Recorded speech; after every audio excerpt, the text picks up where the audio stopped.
In the mortal realm of the 9 provinces, there exists an ancient cultivation sect called the Qingming Sword Sect.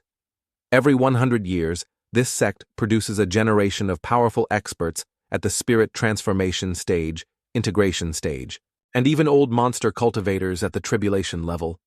Even more terrifyingly, about 3,000 years ago, there was a sect master who broke through the heavenly tribulation and ascended to immortality in broad daylight, witnessed by the entire world. For thousands of years, despite enduring countless disasters, the Qingming Sword Sect has stood tall without falling, continuing its legacy to this day. And this year, it is time for the grand recruitment of disciples for the Qingming Sword Sect, an event that occurs once every 20+ years. Countless people from all over flocked here, hoping to register for this prestigious selection. The line of people was incredibly long, and the buzz of conversation was endless. I'm already at the 3rd level of qi refining. I wonder what this uncle's cultivation level is. I'm at the 4th level of qi refining. My goodness. Is that uncle almost 60? If you can't break through to the nascent soul stage after 40 years, you might as well quit cultivating for your own good.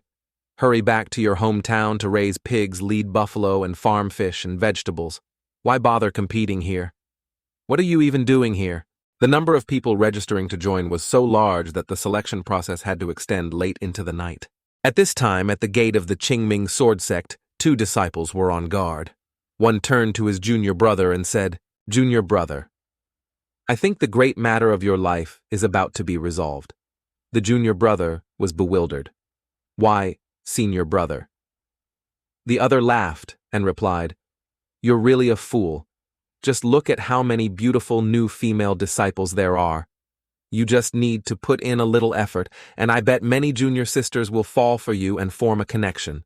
While the 2 were chattering away, the junior brother was suddenly startled, pointing to the sky and shouting, "Senior brother, look at the sky." Over the skies of the Qingming Sword Sect, dark clouds suddenly gathered, covering a vast expanse of the sky. The 2 were terrified, not understanding what was happening. Just then, a fierce thunderstorm with lightning erupted. In the middle of the sky, an angry voice echoed throughout the Qingming Sword Sect. "Qingming, you old dog, I've come for revenge." As soon as the voice faded, a giant bolt of lightning struck down from the sky, hitting the Qingming Sword Sect's mountain-protecting formation. The entire Qingming Sword Sect trembled violently. What was that? Why is heavenly lightning striking our Qingming Sword Sect's mountain-protecting formation? Quick, I'll go inform the sect master. You go ring the alarm bell immediately. After saying that, the 2 hurriedly split up, each going their separate way, leaving in a rush. Meanwhile, in the new students' dormitory, chaos reigned. What's happening? Why are the seniors in such a panic? Everyone look at the sky. Where did all these thunderclouds come from? This is only my first day in the sect eyes, my cultivation journey going to end here. Don't panic, the seniors will come and save us. The new students were in a frenzy everywhere. Some were running around shirtless, some were screaming in terror, others were holding their heads in fear, and some were just hugging each other waiting to die. At this moment, the junior brother had reached the alarm bell. Without hesitation, he jumped right in and struck the bronze bell with all his might. The clang, clang, clang sound echoed throughout the Qingming Sword Sect. In the sky, a giant wolf was hovering right above the Qingming Sword Sect's mountain-protecting formation, looking down. This demonic beast swung another claw of lightning down at the mountain-protecting formation. The Qingming Sword Sect's mountain-protecting formation was instantly shattered. The 1,000-year-old protective formation of the Qingming Sword Sect was broken so easily. The entire sect gate, plus the adjacent mountain peak, were destroyed by this one move from the demonic beast. A senior brother flew to the new students' dormitory and shouted, "New disciples, do not panic. Everyone follow me to take shelter." At this moment, someone was rapidly flying towards the demonic beast. The demonic beast struck with another claw, but the other person arrived just in time, precisely blocking the beast's attack. What vile creature dares to cause trouble at my Qingming Sword Sect? As he finished speaking, the beast's claw was shattered by his strike. It roared in fury. "You insolent brat! You shameless junior! You dare call me the Thunder Demon, venerate a vile creature." "Fine then, today, I've come to settle a score with old Ancestor Qingming. All of you tell him to get his ass out here for me. This old wolf is the thunder demon Venerate who was sealed by the Qingming Ancestor 3,000 years ago. Now, after 3,000 years of breaking the seal and escaping it, immediately ran to the Qingming sword sect for revenge. This demonic beast took my full attack and seems completely unfazed. It's just as the records say the founding master sealed a thunder beast 3,000 years ago. This person is the master of the Qingming sword, sect Jueyunzi. The Qingming ancestor ascended to immortality 3,000 years ago. If you wish to find him, you should head towards the immortal realm, not come to harass our Qingming sword sect. The Thunder Demon. Venerate let out a strange laugh. Ha ha ha! Hilarious, truly hilarious. That old geezer Qingming actually managed to ascend to immortality. Fine, then you are the descendants he left behind. Today, I'll first wipe out everyone on this mountain, then I'll head to the immortal realm for revenge. Hearing this, Jueyunzi's face changed. He immediately ordered a disciple behind him.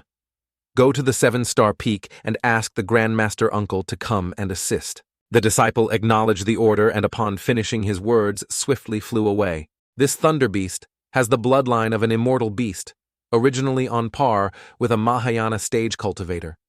After falling into the demonic path, its power surged even further, perhaps even rivaling the level of a heavenly immortal.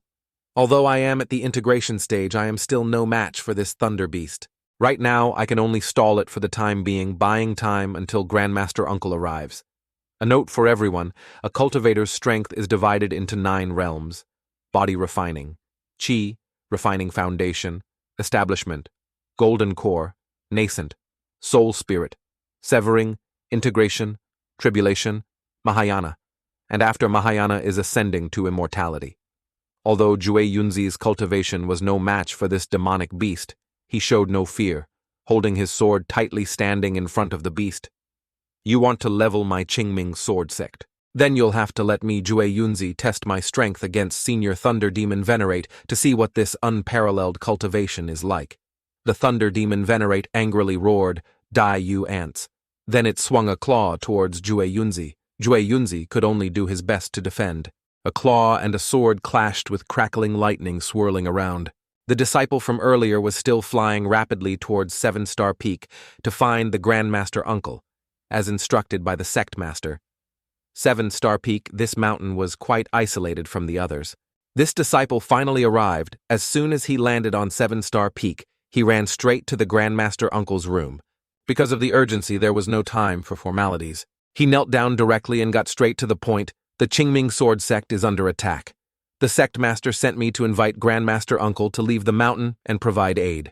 From inside the room, the Grandmaster Uncle's gentle voice echoed out, I know. Opening the door and stepping out was a young man with long, flowing platinum hair. No need to panic. Where is Jueyunzi now? This person is Bai Quran, the disciple of the Qingming Ancestor, who ascended to immortality about 3,000 years ago at the Qingming sword. Sect Bai Quran is currently the Grandmaster Uncle of the Qingming sword sect. This disciple was wondering what the Grandmaster Uncle looked like, and when he looked up and saw Bai Quran, he was quite surprised. But he quickly answered Bai Quran's question. The sect master is currently at the sect gate fighting that demonic beast. Oh, I see. Bai Quran calmly replied. The disciple was surprised earlier first because of Bai Quran's youthful appearance.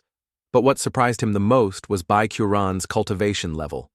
There's not a single trace of true essence.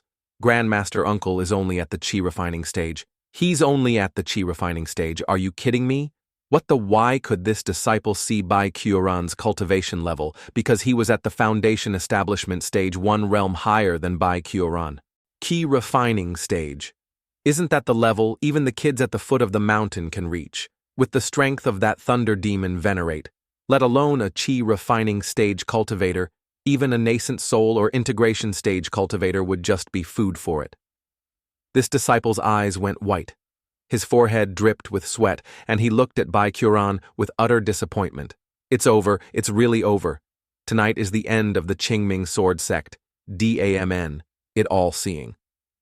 Bai Quran continued to walk away. The disciple was slightly astonished. Grandmaster Uncle, what are you planning to do? Bai Quran suddenly bent down, getting into a jumping stance. The disciple kneeling beside him also didn't understand what the Grandmaster uncle was trying to do. After gathering momentum, Bai Qiuran launched himself into the sky, heading towards the sect gate Bai Qiuran left, leaving behind a cloud of dust and the disciple still kneeling on the ground, looking up at Bai Qiuran's figure gradually disappearing in the distance. What the hell was that? The scene shifts to the front of the Qingming Sword Sect's gate, where Jue Yunzi is in a solo battle with the Thunder Demon Venerate. In the sky, lightning crackled, and occasionally an earth-shattering explosion occurred. Below, the disciples of the Qingming Sword Sect were cheering for their sect master in the fight. Go Sect Master, because his cultivation level was far inferior to the Thunder Demon Venerates. Jue Yunzi was gradually being suppressed. Jue Yunzi was finally hit by the Thunder Demon Venerate's heavenly thunderclaw. Boom, boom, boom, Jue Yunzi was sent flying. His whole body crashed down onto the ground of the Qingming Sword Sect's gate, shattering the earth and creating a large crater. The disciples who witnessed this all held their heads in despair and screamed, "The sect master has been defeated." I really wasn't cut out for cultivation. Mom, I want to go home. Jue Yunzi was now trembling all over, fresh blood flowing from his 7 orifices. He struggled to prop himself up with his sword on the ground, trying to keep from falling. The difference in realms is indeed too great. This fight was too forced. The Thunder Demon. Venerate laughed heartily. Ha ha ha ha ha. 1,000 years later, the successors of that old Qingming geezer are all worthless, no different from ants. You've lost. It can't be helped. Old dog Qingming today, I will make your sect disappear. The Thunder Demon Venerate prepared another move, lightning swirling and gathering on its horn. It intended to destroy the entire Qingming Sword Sect with this one move. But just then, Bai Qiuran shot in from a distance, landing a heavenly punch straight into the Thunder Demon Venerate's mouth. It broke countless of its teeth. Its whole body was sent flying, crashing headfirst into the gate of the Qingming Sword Sect, shattering the ground. All the disciples, both new and old, who witnessed this, were initially stunned into silence. But just a few seconds later, they all jumped up in joyful celebration. That monster was sent flying. Amazing. Is there someone in the sect even stronger than the sect master? Who is this? I don't know, but go for it.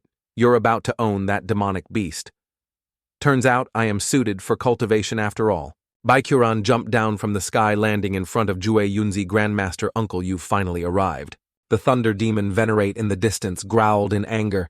What piece of trash from where dares to sneak attack me, the Thunder Demon Venerate? I am Bai Qiuran. Bai Qiuran casually pointed his sword at the Thunder Demon Venerate today. I, the direct disciple of the Qingming Ancestor, will entertain you for a bit. Going back in history a bit, Bai Qiuran, this was the most terrifying name for the ancient Qingming Sword Sect.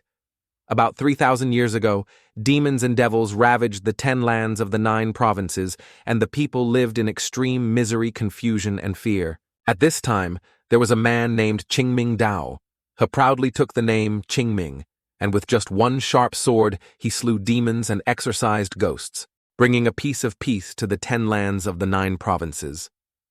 A peerless genius, sword immortal, was thus born into the world. Much later, he took in a few disciples and founded the Qingming Sword Sect, and Bai Qiuran was one of Qingming Dao's disciples, before Taoist. Qingming found him as an orphan. Bai Qiuran wandered the battlefields, surviving on leftovers from the bodies of the dead. The first day Qingming Dao met Bai Qiuran, he saw him sitting alone, eating a steamed bun on a pile of corpses. Young man, do you want to change your destiny? Who are you? I'm not giving you this steamed bun. Because he was born with a heavenly spiritual root of the wood element, Bai Qiuran was noticed by Taoist Qingming, taken up the mountain as a disciple, and ranked 3rd. Bai Qiuran's talent was top tier. He began cultivating at age 10, and at 12 he broke through the bottleneck of a mortal body, condensing qi and refining his body. At that time, the entire Qingming Sword Sect and even the whole cultivation world, which had gone through a great calamity and was listless, placed very high hopes on Bai Qiuran, believing he would become the second Taoist Qingming. And Bai Qiuran did not disappoint everyone's expectations, quietly continuing to strive. At the age of 17, he became the youngest, setting a new record in the cultivation world, officially becoming the first to reach the 10th level of the qi refining stage. His master Taoist Qingming was overjoyed. He even gave up his secluded cultivation to prepare for the heavenly tribulation, personally coming out to refine a furnace of superlative foundation establishment pills for Bai Qiuran, with the foundation establishment pill given by his master and the blessings of his fellow disciples and seniors in the cultivation world. Bai Qiuran went into secluded cultivation that night to break through to the foundation establishment stage. He consumed the pill-gathered qi in his dantian, and his consciousness connected with the meridians and bones in his body.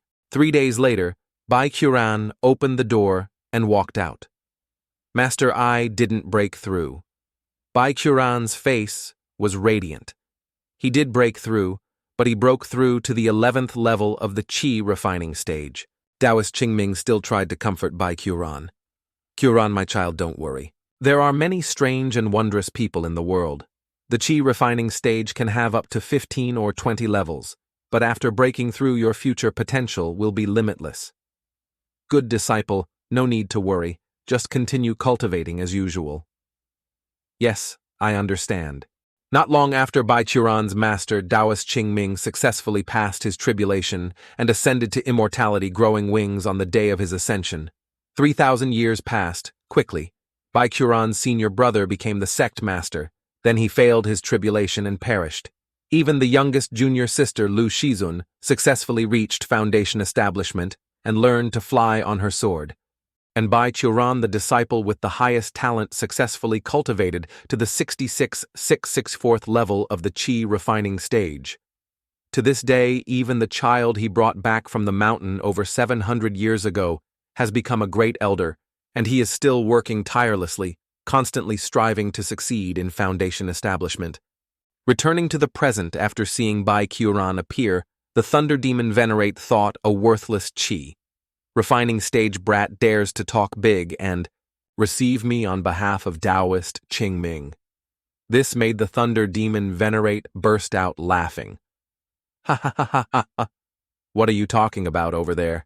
This is the funniest joke I've heard in my life. A worthless qi refining mortal dares to stand up and claim to be a disciple of old man Qingming. Get out of the way. Seeing as you've amused me, I might spare your life." Of course not. Bai Qiuran hated it most when people mentioned his cultivation level in front of him. Bai Qiuran's face contorted, a vein popping on his forehead. "You got a problem with the qi refining stage?" The Thunder Demon Venerate grew angry, and a ball of lightning formed in its mouth. Just a few seconds later, a terrifyingly powerful blast of thunder shot out from the Thunder Demon Venerate's mouth. Flying straight at Bai Qiuran, the disciples hurriedly shouted, "Sect Master, get out of the way!" But Jue Yunzi stood still, his eyes closed, a smile on his lips. Bai Qiuran still stood there, shielding Jue Yunzi, his sword raised high to the sky, and then he immediately swung it down. Terrifying sword, qi erupted from the blade, directly clashing with the Thunder Demon Venerate's attack. Incredibly, this one sword strike from Bai Qiuran shattered the attack of the Thunder Demon Venerate, whose cultivation was comparable to a heavenly immortal. The terrifying sword qi then continued to slash fiercely towards the Thunder Demon Venerate. The Thunder Demon Venerate was frozen in place like, "What the hell? What on earth is happening?" The Thunder Demon Venerate couldn't react in time, and as a result was sliced in half by Bai Qiuran's sword qi. Its 2 giant halves fell to either side with a thud, dust flying everywhere. All the disciples who witnessed this were agape with shock, speechless. After Bai Qiuran's sword strike, the dark clouds in the sky dispersed, and even the moon was scarred by the slash. It was surreal. The sword couldn't withstand the power and directly melted. Bai Qiuran then pulled out a new sword from his storage ring. "Don't underestimate a qi refining stage cultivator. You and I'm very strong, you know." The scene shifts to the main peak of the Qingming sword sect. Now in the council chamber, this time, thank you, Grandmaster Uncle, for saving us. If it weren't for Grandmaster Uncle, whose cultivation can match a Mahayana-level thunder beast, I'm afraid not only would the Qingming sword sect have faced a great disaster, but all the people in the surrounding area would have been in peril too. Bai Qiuran spoke up. "It's all right.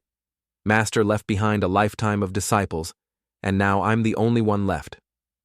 Protecting the sect he left behind is of course my responsibility." The thunder beast attacked suddenly. Luckily, no disciples in the sect were seriously injured this time, but we need to rebuild the sect gate, Yunzi. I'll leave the matter of rebuilding the sect gate to you. Go and make the arrangements for restoration quickly. Yes, sect master. This Yunzi is the third elder of the Qingming sword sect. As for the mountain protecting formation and the work of protecting the sect gate, Qingyun, you take a disciple and supervise this matter. As for the financial needs, let Liu Yun assist you. The two replied in unison. Yes, we will handle it immediately. This girl with long black hair is the seventh elder Qingyun Yuanjun. The blonde woman next to her is the sixth elder Liu Yun Yuanjun. These two young women are both elders of the Qingming sword sect. After receiving their tasks, the two quickly flew off and left. In the council chamber now only Bai Quran Jueyunzi and three other elders remained. Bai Quran was still glancing at Jueyunzi as if he had something to say. Grandmaster Uncle, is there anything else you wish to instruct me on? Bai Quran sighed. Time really flies. From a clueless kid back then, I've now become a cool sect master, all thanks to your care, Grandmaster Uncle. If Grandmaster Uncle hadn't stepped in to save me back then, I Jueyunzi would have died during the demonic sect's siege. Bai Quran suddenly stood up and said, Tomorrow I want to go down the mountain for a stroll. Jueyunzi quickly spoke up. Grandmaster Uncle, the sect was just attacked by the Thunder Beast. The other sects will surely hear the news. If there's no one here, I'm afraid I won't be able to handle it if something happens. Bai Quran glared at Jueyunzi and said, You yourself are the sect master of one of the 5 great sects. Can't you beat the other 4 sect masters? And those 4 demonic sects led by that old demon head, is any of them your match? Even if you can't beat them, I don't believe you as the sect master. Plus a group of integration and spirit severing stage elders can't protect this sect. But why is Grandmaster Uncle suddenly going down the mountain? It's been several hundred years since you moved to 7-Star Peak and you've never come down. Qingming Mountain. Bai Quran hesitated and said, Because I have a feeling I'm about to break through. Jueyunzi's face was basically saying, In your dreams, Grandmaster Uncle. Bai Quran continued to pace back and forth, hands behind his back. I feel that this time I can definitely succeed in reaching foundation establishment. But my superlative foundation establishment pill is missing a few ingredients. I need to go down the mountain to find them. The 2 elders were all too familiar with this routine from their Grandmaster Uncle. They knew he was bullshitting but didn't dare to say it, just sitting and listening quietly. I've been beating around the bush for so long and these nephews of mine are still pretending not to understand. Bai Quran directly held out his hand to ask, This is too tedious. Do you have any heavenly heart grass? Give it to me. Grandmaster Uncle, I was preparing to take this heavenly heart grass to the Tao Alliance auction. Besides, even if I give it to you, it's not certain you can break through to foundation establishment. It's really a bit of a waste. Being teased by Jueyunzi, Bai Quran got angry, a vein popping on his forehead. He glared at Jueyunzi. Fine, you don't have to give it to me. I'll go find little Liu Yun then, and while I'm at it, I'll chat with her for a bit. About that incident 300 years ago, when you along with Zhuan Yun Fu Yun and Bai Yun went to peek at her, and Qing Yun bathing at night. As soon as Bai Quran finished speaking, the second elder, Xuan Yunzi, immediately stood up, rushed to Jueyunzi, knelt and pleaded, Sect Master Senior, Brother Grandmaster Uncle has protected our Qingming sword sect for over 3,000 years. Now he just wants a small poisonous herb, and you're not willing to give it to him. Zhuan Yunzi was now hugging Jueyunzi's leg, crying and begging.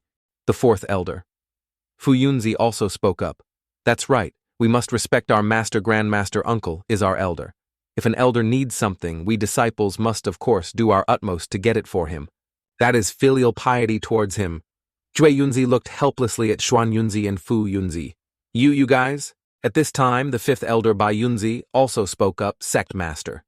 Senior brother, what 2nd and 4th senior brothers said is very persuasive.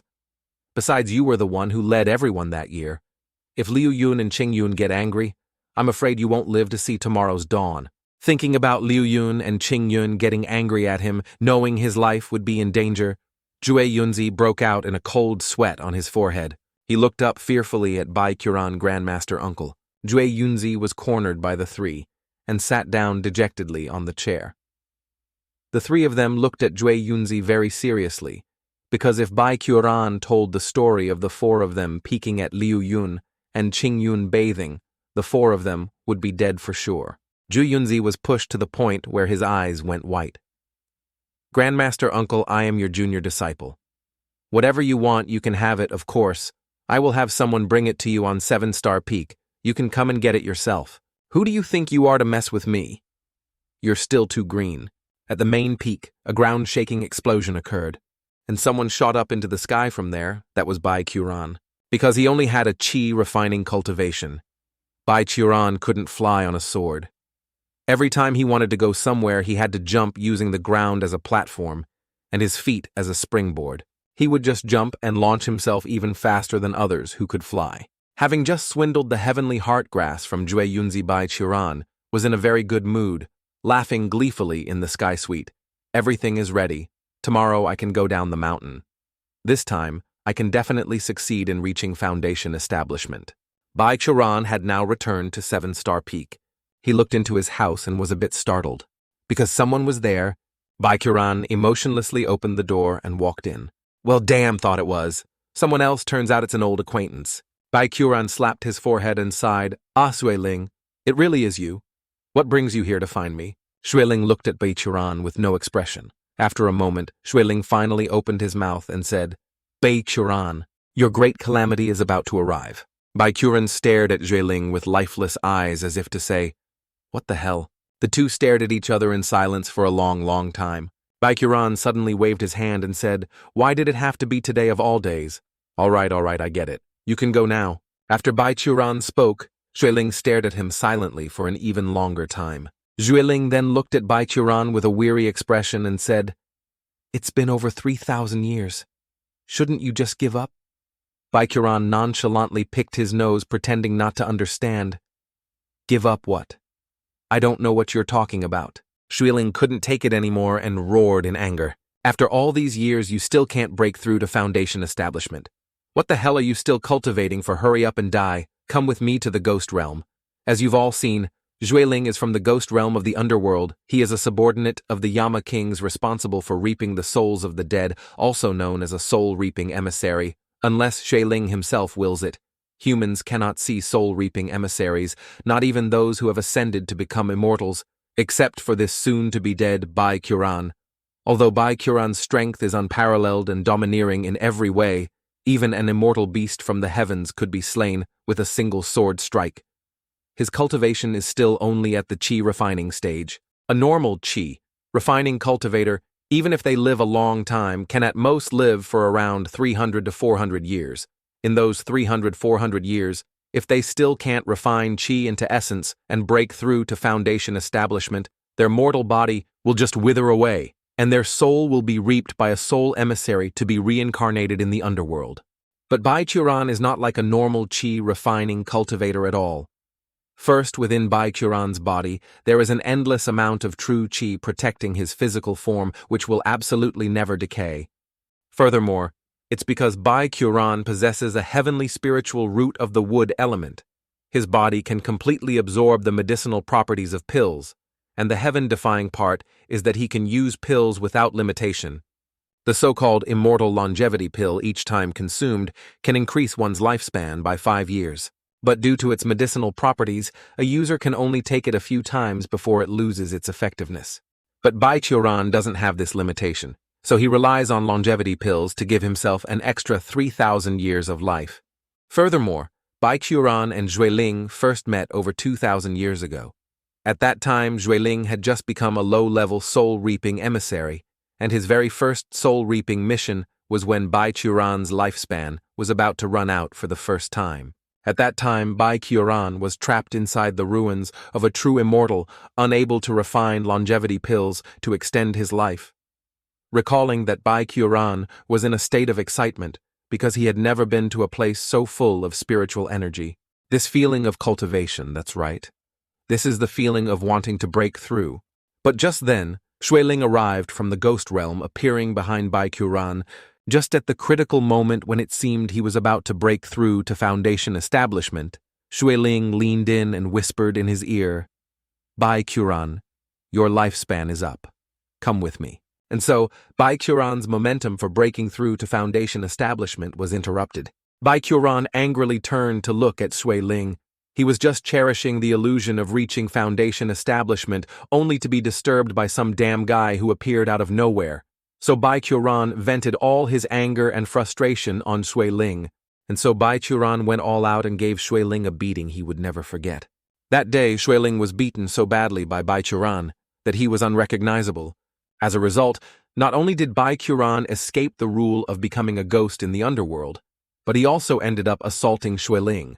Because he was so bitter, Shui Ling refused to let it go and chased Bai Qiuran for a whole month. But after Bai Qiuran consumed a new furnace of longevity pills, Shui Ling had to swallow his anger and return to the ghost realm. Bai Qiuran, you bastard, I will definitely bring you back. You just wait. And so the two of them became enemies. Over 2,000 years later, every time Bai Qiuran's fate was about to run out, Shui Ling would appear to cause him trouble. Every time he met Bai Qiuran, Shui Ling would repeat the same line. Your great calamity has arrived, a phrase that haunted Bai Qiuran. Until a few hundred years ago one day while Bai Qiuran was sleeping, he suddenly heard the familiar phrase, your great calamity has arrived, and woke up with a start. That day, Shui Ling didn't come alone. He brought all his soul-reaping emissary brothers from the Ghost Realm to bring Bai Qiuran back. The Ghost Realm dispatched a large number of soul reapers to assemble and act with Shui Ling. The result was the same as always. Of course, they were no match for Bai Qiuran. From that day on, the Ghost Realm slowly gave up on the idea of capturing Bai Qiuran's soul. Now Shui Ling basically treats Bai Qiuran's lifespan like an alarm clock. Whenever Bai Qiuran's calamity is approaching, this soul-reaping emissary will surely come to inform him. And the first thing Bai Qiuran thinks of is to go refine a furnace of longevity pills. Your sea of qi is countless times larger than a normal person's foundation. Establishment requires suppressing true qi and turning it into essence. With so much true qi, you're trying to refine a sea of true essence inside your body. Impossible, you should just obediently come back with me to the Ghost Realm. The immortal emperor even said that if you agree to die, he will make you the great king of the Ghost Realm, ruling over the 10 halls of the underworld. Bai Qiuran decisively answered, I don't want to. I want to reach foundation establishment. Shui Ling was speechless looking at Bai Qiuran, at a loss for what else to say to this stubborn guy. He had to open the path to the Ghost Realm to prepare to leave, before leaving. He didn't forget to remind Bai Qiuran, the rules are still the same. If the time comes and you haven't found a way to extend your life, I will come for your soul. Bai Qiuran's face was like, oh, I'm so scared. He sighed and flopped onto his bed. For 3,000 years, Bai Qiuran has made reaching the foundation establishment stage his goal every year. Every year a great calamity approaches, and every year he has to take longevity pills to continue living day by day. Before there were some people who had high hopes for him, some ascended, some failed their tribulations, and some fought for glory against others, as for those who only wanted to harm him and the people of the Qingming sword sect. They all died at his hands. Not a single one was lucky enough to survive. For 3,000 years, he has thought about finding a lover for himself. Every time he finds a girl he likes, she ends up with someone else. Even more painfully, those guys were all his brothers. He himself has been single and lonely like this for 3,000 years. He refused to succeed as the sect master or the grand elder of the Qingming sword sect, instead going to the most remote place, 7-star Peak, to live as a hermit alone. Without a Tao companion or fame, he practiced qi refining for 3,000 years, just hoping to succeed in reaching foundation establishment. Thinking about how, after breaking through to foundation establishment, he would have to be on guard against Shui Ling finding him all day, Bai Qiuran tossed and turned in bed, muttering how troublesome it was. It seems this time going down the mountain I'll also have to find medicinal herbs for longevity pills. Within the mortal world of the 9 provinces there are 10 countries, and at the foot of Qingming Mountain is the Shangshuan Kingdom, which is one of those 10 countries. The next morning in a small town at the foot of Qingming Mountain. Coincidentally, the materials Bai Qiuran wanted to find for pill refinement this time could all be found in the Shangshuan Kingdom after flying down to the foot of Qingming Mountain. Bai Qiuran went to a horse stable esteemed customer. What do you think of this horse? My surname is Bai White, so of course I have to ride a little white horse. All right, I'll take this one. Without another word, He jumped straight on and rode off. Just like that, he threw down a lump of money and rode away on the horse. Curon didn't rely on his cultivation to quickly find medicinal herbs. Instead, he chose to buy a horse, and then leisurely ride it along the road to the Shangshuan. Kingdom Bai Curon was in a cheerful mood now, whistling as he went. This is how you're supposed to enjoy going down the mountain. Arriving straight at the destination on horseback is the style of a true player. Let's go for a ride. Let's go for a ride. First destination is Kaosun. At this rate, it'll probably take 6 or 7 days to get there. While Bai Curon was busy looking at his map, a shout from ahead told him to stop. Turns out he'd run into robbers. Where did that white-haired brat come from? This mountain was opened by me. This tree was planted by me. If you want to pass this way, you have to leave some toll money. Bai Curon wasn't paying any attention to the robber's words. He was only concerned with how to stop this horse. Previously, every time he went looking for herbs, he would use his terrifying cultivation to fly straight there. This time, for some reason, he impulsively bought a horse to ride for fun, since it was his first time. He didn't know how to control horses. He had been fumbling around for a while just to stop it. Bai Curon then turned to look at the robbers, feigning terror, and said, "Why are you gentlemen stopping me? Is something the matter? We brothers happen to meet you, young master, with your extraordinary aura, and we'd like to borrow some money to get by. We're all in the same boat in this world, so we should help each other, right?" As soon as the leader finished speaking, his 2 underlings' weapons ready blocked Bai Curon from behind to prevent him from escaping. "So you are robbers. If I remember correctly, this is the official road of the Shangshuan Empire. Since when have bandits been rampant here, robbing people in the middle of the road like this?" The one with the beard was the leader, looking quite burly. He seemed to be the strongest, his cultivation at the late body refining stage, while the others were at the mid-stage. "So what if it's the official road? The Shangshuan Emperor is currently gravely ill and in critical condition. The Imperial Guards have long been dispatched elsewhere. If you don't give my brothers some spending money, don't even think the Heavenly King himself could save you today. Ha ha ha, is that so?" These blockheads had no idea that this pale-faced, seemingly delicate young man was in fact the Heavenly King himself. When he came down from the mountain a few hundred years ago, the Shangshuan Empire was still a happy and peaceful place. The people were lively and lived happily, but now it's not like that anymore. Cultivators have nothing to do with the power struggles of the mortal world. This is what his master had taught him. But if you encounter robbers and bandits on the road, that's a different story. At this moment, Bai Curon's fingertips flicked his sword out of its sheath, ready to strike. "Everyone be careful. He's about to make a move on us. Haha, you dare to resist. Are you not satisfied until you see the word death in the Shangshuan Kingdom? Those who fight for power, that's their business. But for these bandits to be rampant here, it's a disaster for the innocent people. When encountering such people, a Qingming disciple must always eradicate them down to the roots." Just as Bai Curon was about to send these guys to meet the King of Hell, a shout echoed from a distance. "Stop for my sake." Everyone was startled and turned to look. "Where did you come from, brat? Don't meddle in our business." He had just finished speaking when he took a raging dragon kick and lost several teeth. Before the astonished eyes of the remaining men, he was kicked flying backwards. The leader quickly caught his underling, who was sent flying towards him. "Who are you? You dare to sneak attack my brother? Do you want to die insolent? In broad daylight, you dare to block the road and commit robbery right on the official path. You truly have no regard for the laws of the Shangshuan Kingdom. Boss, it hurts so much, he hit me so hard. There, I know. The law. What law? To hell with the law. You should get with the times a bit. What law is there to speak of at this point? Brothers, let's go. This one's a fat sheep too. Hey boss, wait a minute. You need to show some mercy with this fat sheep. Huh. What's your business with him? This guy put on a shameless face, boss. We brothers haven't had any release all month because of No Nut November. This handsome fella is quite good looking. I think he's pretty sweet. What the fuck? You even want to do a man? Why don't we rob them? Then go into the city and find a couple of whores. Wouldn't that be better? But we're wanted and can't get in. Hey, that's a good idea, isn't it? That white-haired kid isn't bad looking either. He looks quite tasty. Let's wait a bit and capture him to take back with us. Damn, these guys are really desperate. They don't even spare men. Bai Curon and the girl disguised as a boy were both speechless at these robbers.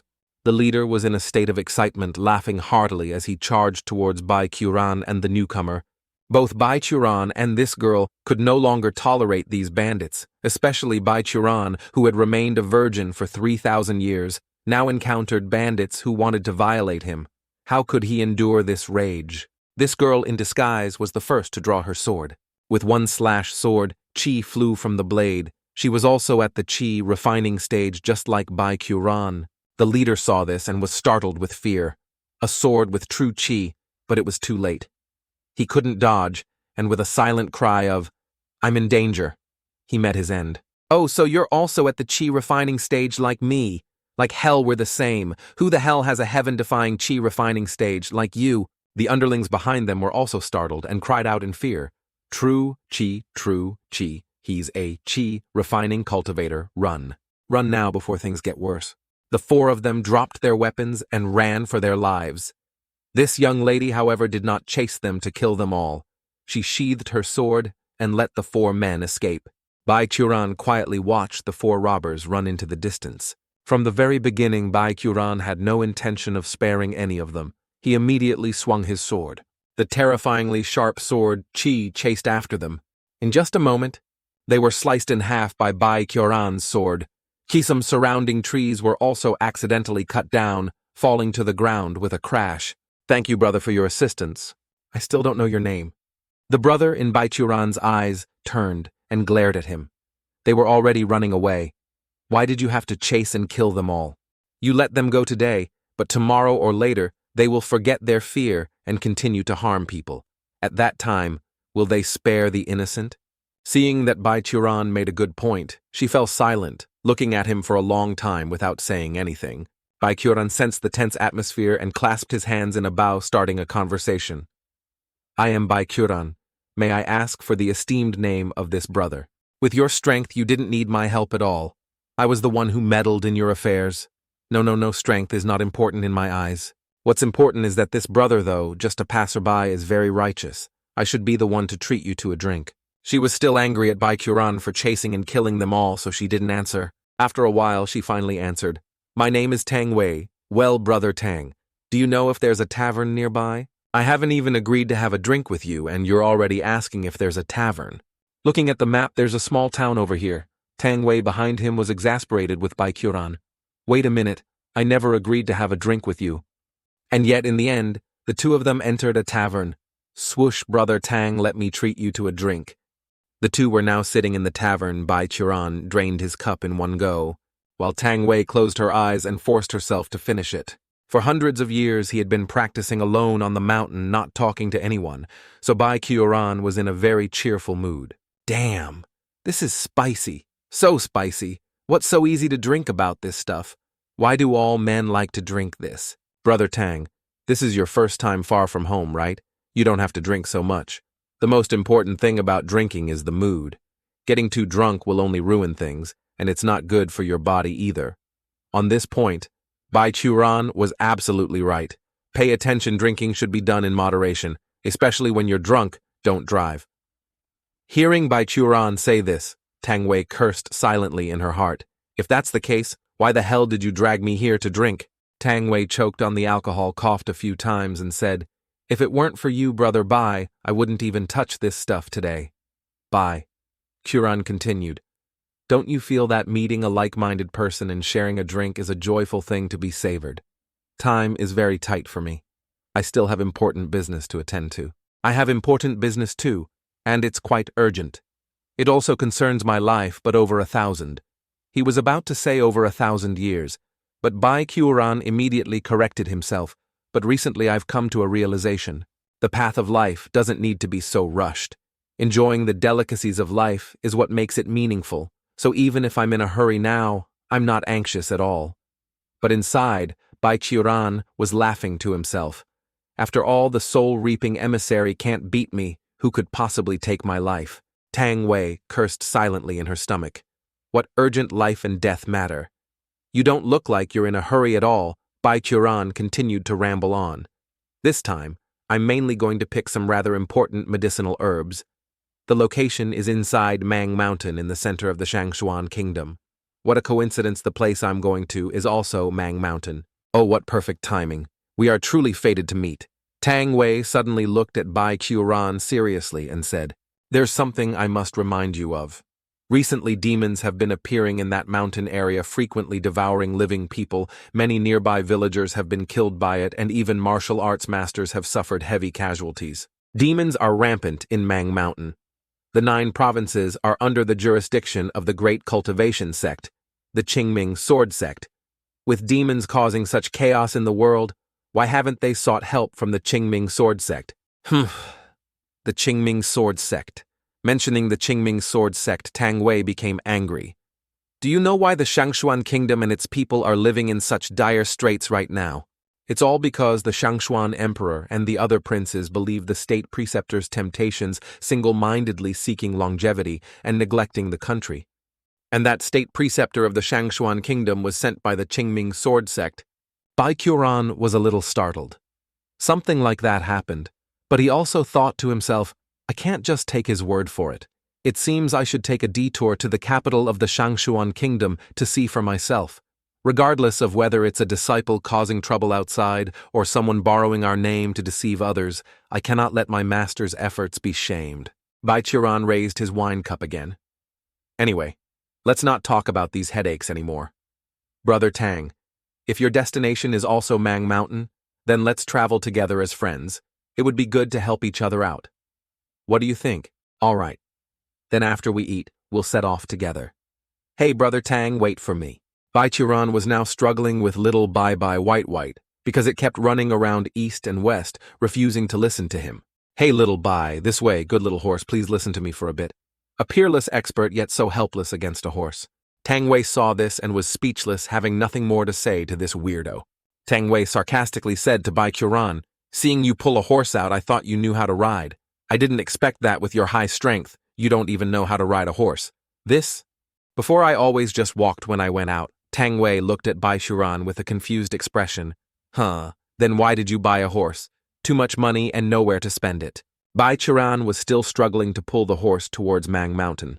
"I was in a good mood, so I decided to buy a horse for a leisurely ride. Who knew horses were so hard to ride?" Tang Wei sighed, watching Bai Qiuran struggle with the horse. "I'm starting to regret agreeing to travel with you. I originally planned for a 3-day journey to get there. Who knew that traveling with you would drag it out to 5 days, and we're still not there. Hey, Brother Tang, I'm really sorry. It's because I'm old. And then there's this horse. I'm really sorry, really sorry." Tang Wei looked at Bai Qiuran's face, silently wondering how old can he possibly be. Isn't he not much different from me? After looking at Bai Qiuran for a moment, Tang Wei reminded him, "Tonight when we reach the small town, before Mang Mountain you should take the horse to a shop and sell it. After all, you can't ride it. With your cultivation, wouldn't walking be much faster anyway?"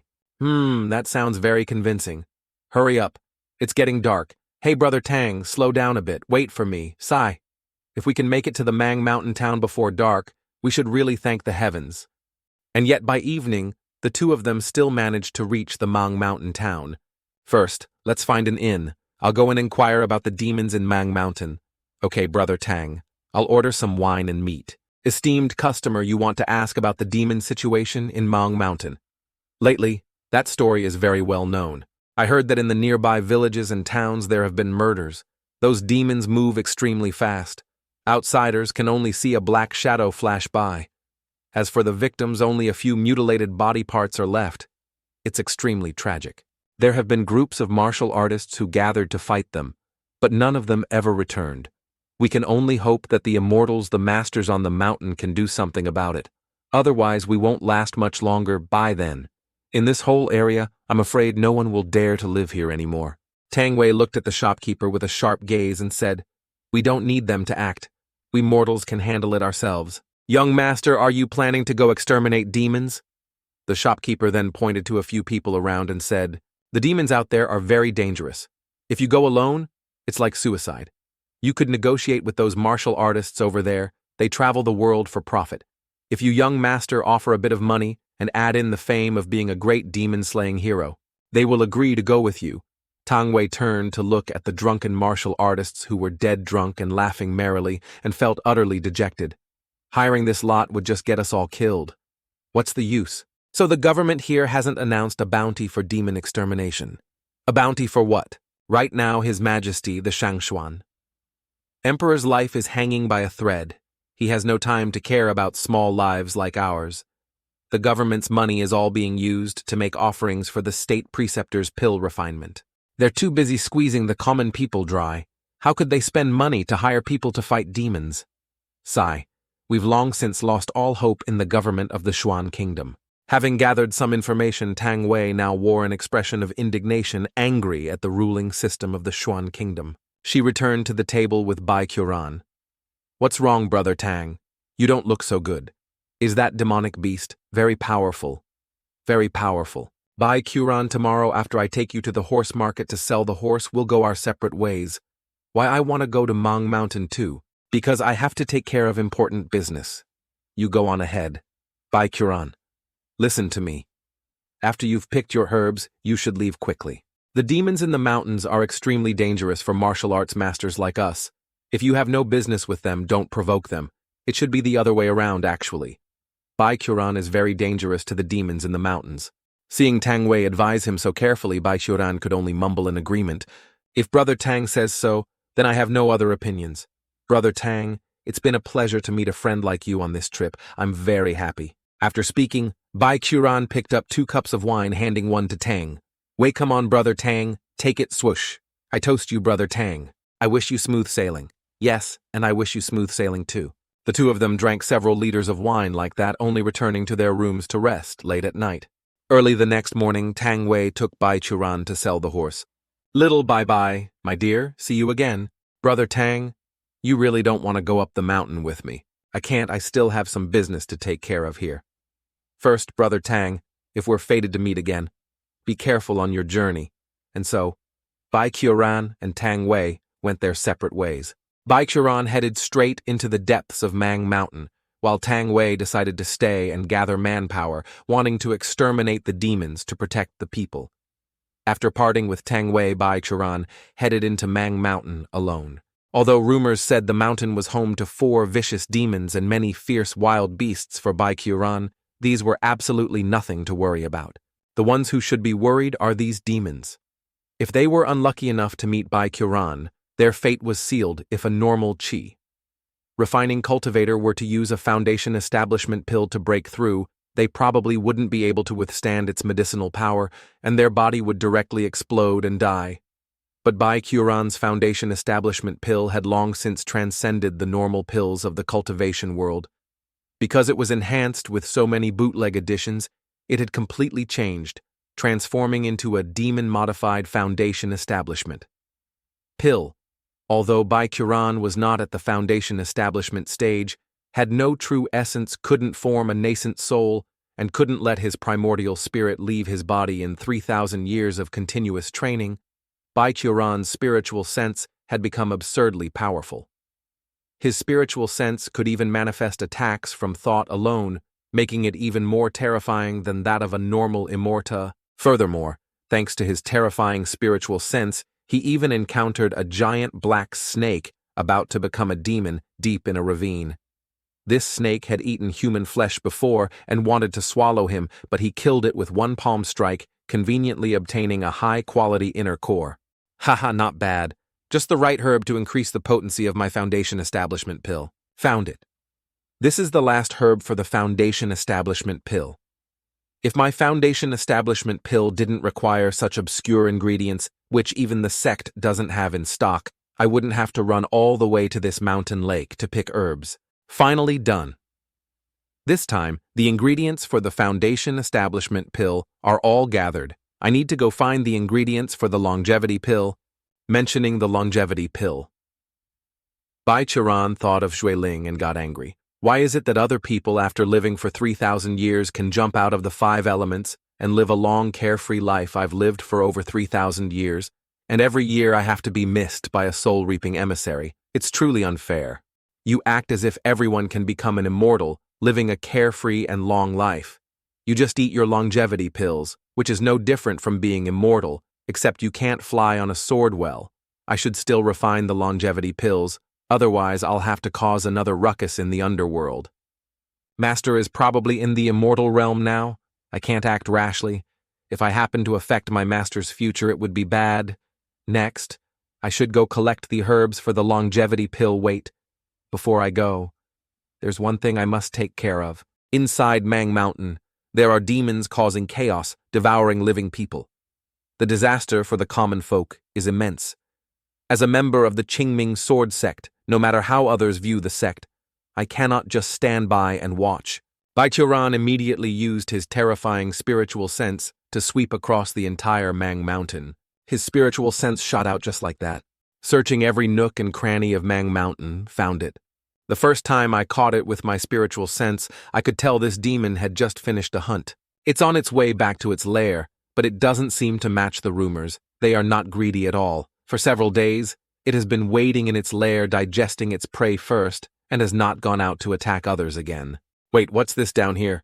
It's a corpse. Baichuran now discovered many corpses deep beneath this demon's hiding place. I'm afraid there's something shady about this, but no need to rush. After I clean up these demons, I'll go out to the village and listen around, see if there are any more attacks or killings, and I can confirm it right away. But just then, Baichuran was startled to discover there was another person. Is he fighting a corpse demon? Judging by his aura, he's no match for it. Baichuran decided to conveniently go and save him. He stomped on the ground, and the earth beneath him shattered. Baichuran launched himself into the air, flying quickly towards the person who was fighting the corpse demon alone. Baichuran flew so fast that wherever he passed, dust and smoke billowed, and trees were pushed aside. Just a few seconds later, Baichuran had arrived at the cave with the corpse demon, just like that. He used his head to crash straight through the roof of the cave and flew down. Fras. Crash, crash, crash. The roof of the cave was breached with a large hole. Baichuran fell down into the cave like that, with dust and debris flying everywhere. The dust settled and Baichuran stared blankly into the cave. Here there were many corpses of the drunken heroes he had met in the tavern earlier. Oh, the bodies are still very fresh. Are these martial artists and the person inside part of the same group? These people look very familiar. It's only been a few days. It couldn't be him, could it, Tang Wei? Baichuran continued to run deeper into the cave. Finally, he arrived. It is just as I thought. In front of Baichuran was Tang Wei, struggling to fight against two corpse demons. Tang Wei at this moment had not yet noticed Baichuran's presence behind her. Surrounding her were the many corpses of the martial artists she had invited. Tang Wei was now panting heavily from exhaustion. She couldn't hold on much longer. Tang Wei herself couldn't believe things had turned out this way. This time she ran away from home to prove to her father that mortals didn't need to rely on cultivators. They could protect themselves. Why must we always believe those immortals? So she decided to spend all her money on the journey, even selling off much of her jewelry, just to have enough funds to gather a group of martial arts masters to go and exterminate demons. She originally thought she could successfully exterminate the demons, but she never imagined that in the mountains there wasn't just one demon, as the villagers said, but they were all high-level chi-refining corpse demons. Am I going to die here? No, as long as I'm not down, there's still hope. She decided to risk her life against them. Just as she was about to jump up and slash each of them, two giant golden hands suddenly flew past her, striking the two advancing corpse demons.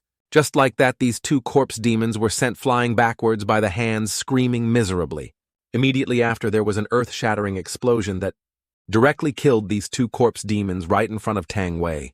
Tang Wei, at this moment, still didn't understand what had happened. Baichuran suddenly appeared right next to Tang Wei. Brother Tang, we meet again. She was extremely surprised to see Baichuran here. Baichuran, why are you here? I came to eliminate evil for the people. More importantly, if I hear about demons harming people and don't enforce justice, my master would surely beat me to death if he found out. But for you to come here all alone is still too dangerous. As soon as she finished speaking, Tang Wei suddenly became terrified, her eyes widening as she looked behind Baichuran. Because behind Baichuran, a corpse demon was aggressively charging at them. Tang Wei fearfully shouted, "Be careful." Baichuran didn't even bother to look, his face indifferent, as he casually pointed a finger behind him, rainbow finger. A terrifying blast shot out from Baichuran's fingertip, flying towards the charging corpse demon. The result was obvious. It was blasted into bits and pieces. The rainbow finger directly pierced through the cave, shooting straight into outer space. So surreal. Is this really just chi refining stage cultivation? Tang Wei was endlessly terrified in her heart. Bai Quran, your strength is truly immeasurable. Bai Quran scratched his head with a troubled look and said, Brother Tang, we might have a little problem. What's wrong? Tang Wei asked with a worried expression. Was the backlash from that last move too great for your body? After all, you're at the chi refining stage. To unleash a move like that is too unbelievable. A backlash is to be expected. No, I'm actually more than powerful enough. That one move was nothing to me. It's just that after using that move, the recoil was quite significant. This floor probably can't hold up much longer. Looking down at Bai Quran's feet, the entire cave floor was covered in cracks. It seems there's another space below. This cave floor is about to collapse. Tang Wei cried out in fear. Damn it, this is too unreal. Bai Quran still managed to laugh and say, See, Brother Tang, I wasn't wrong, was I? Tang Wei screamed in terror. Stop talking about whether you see it or not. Quick, give me a hand. I have no true chi, over here. Bai Quran used his momentum to jump straight towards the terrified Tang Wei, who was trembling on a rock. At this moment, 2 corpse demons were charging towards Bai Quran. Bai Quran, with an indifferent expression, pointed 2 fingers again. Finger of death. Instantly, the 2 corpse demons were blasted to pieces. After dealing with the 2 corpse demons, Bai Quran turned back and caught Tang Wei holding her hand tightly. We're about to hit the ground. Hold on tight to me. Okay? Very good. The true chi has enveloped us so we can land safely. It's just that there's no time to adjust our posture. The 2 of them fell straight down from above. They held each other tightly, rolling on the ground a few times before finally stopping. Ouch! Tang Wei cried out in pain as her head hit a rock. But just a moment later, she was startled to discover his hand. She grabbed Bai Quran's hand, which was groping her chest. Bai Quran calmly asked, Brother Tang, are you hurt? Tang Wei blushed with embarrassment, her eyes dazed. She quickly pushed Bai Quran away and screamed. Bai Quran raised his hands and quickly said, It's good that you're okay. Brother Tang, don't misunderstand, I'm not interested in men. Tang Wei had a dazed expression. Are you kidding? He didn't notice. Bai Quran continued, Before I was worried if you, Brother Tang, were a woman disguised as a man. After all, some of your movements are indeed a bit feminine. But now I'm relieved. How could that be the case? Ha ha ha. Bai Quran continued to laugh cheerfully. After all, even with chest bindings, what kind of woman could train her chest to be that flat and hard? So Brother Tang must be a man. Tang Wei was completely petrified. Damn it all. Nothing could be more infuriating right now.